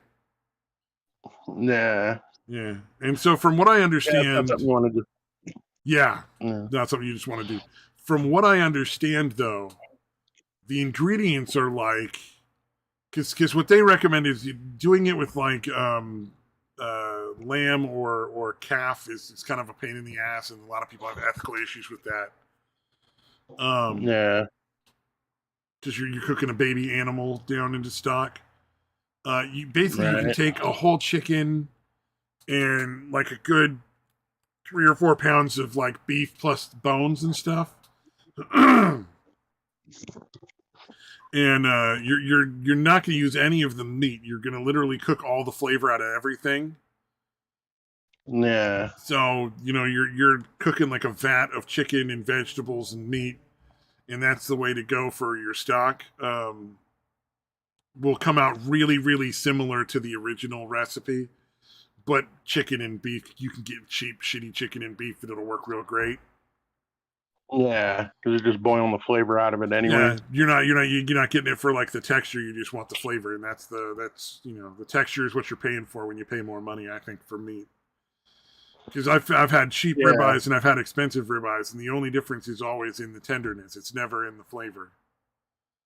At least not that I can tell. Yeah, for sure, dude. Yep. Man. Yeah, because the cuts that are more tender are not generally more flavorful, right? I mean, yeah, no, like you get a lot of flavor out of like a skirt steak. So like we've done stew meat with expensive meat and it tastes the same. And I've done stew meat with really shitty skirt steak and flank steak, and it's fucking great. Tastes the same, you know, like. Yeah, you're tenderizing it by just, cooking it forever. Yep. So it gets pretty tender anyway, yeah. Oh, yeah, people do care a lot more about animals than people. It's pretty ridiculous. I would agree. I would just choose to use chicken and beef because they're a lot cheaper than the lamb. Yeah. And you got to use like, a good 7-8 pounds of meat. So, like plus all the bones that come with it. Yeah. Jesus, dude, I saw they actually had leg of lamb at the fucking at the grocery store the other day. Oh, and damn. I was like picking it up and looking at it. I'm like, $60? What the fuck, dude? I was like, all right, I'm not getting that. Yeah, we do lamb once in a while. My mom likes to cook lamb like every so often, but pretty much her and I are the only ones that really enjoy it. Everybody else is just sort of like meh on it. So it's like, why cook it that often? Yeah. Plus, it's also super expensive. Jesus, the last time I had lamb, I think, was when I had flown back to Detroit. I had a friend that I worked with in Phoenix that had moved back to Detroit. I had flown back there for like a week. Well, it ended up being the fucking the Lions, like the first game in their new stadium. So we got tickets for that and shit. But downtown, there's like Greek restaurants, and lamb is pretty big in Greek food. And I think that's the last time. That would have been like 2001, 2002, somewhere in that area. Damn. It was shortly after 9/11, so it would have been 20 fucking years ago. Yeah.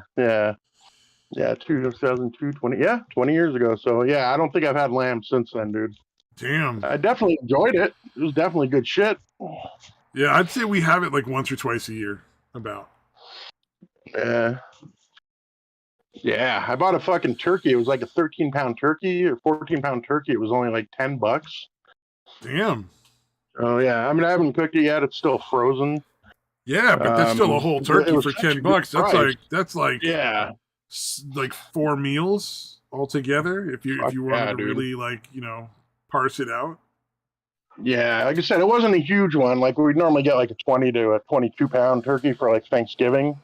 Yeah, but, 10 pounds. Well, 10 pounds is still easily like 4 meals for a family. You know what I mean? Like easily. I'm sorry, it was almost 14 because it was like 79 cents a pound or some shit like that. Yeah. And you got to count what, like 30% of it weight is the bone, I think, or 20% of it weight-wise is the bone and sinew and stuff that you don't want to use. So you're going to get a minimum of like 8 or 9 pounds at least. 8 or 9 pounds of meat out of that, yeah. And I found on average, like we 4 people in my family, and we use about a pound of meat per dinner on average. Yeah. Roughly. Yeah. So yeah, it'll definitely, whenever I thaw it out, because again, it takes fucking forever to thaw it out, obviously. Yeah. But yeah, one of these days I'll be like, all right, I want turkey in like a week from now. So I better start thawing that out.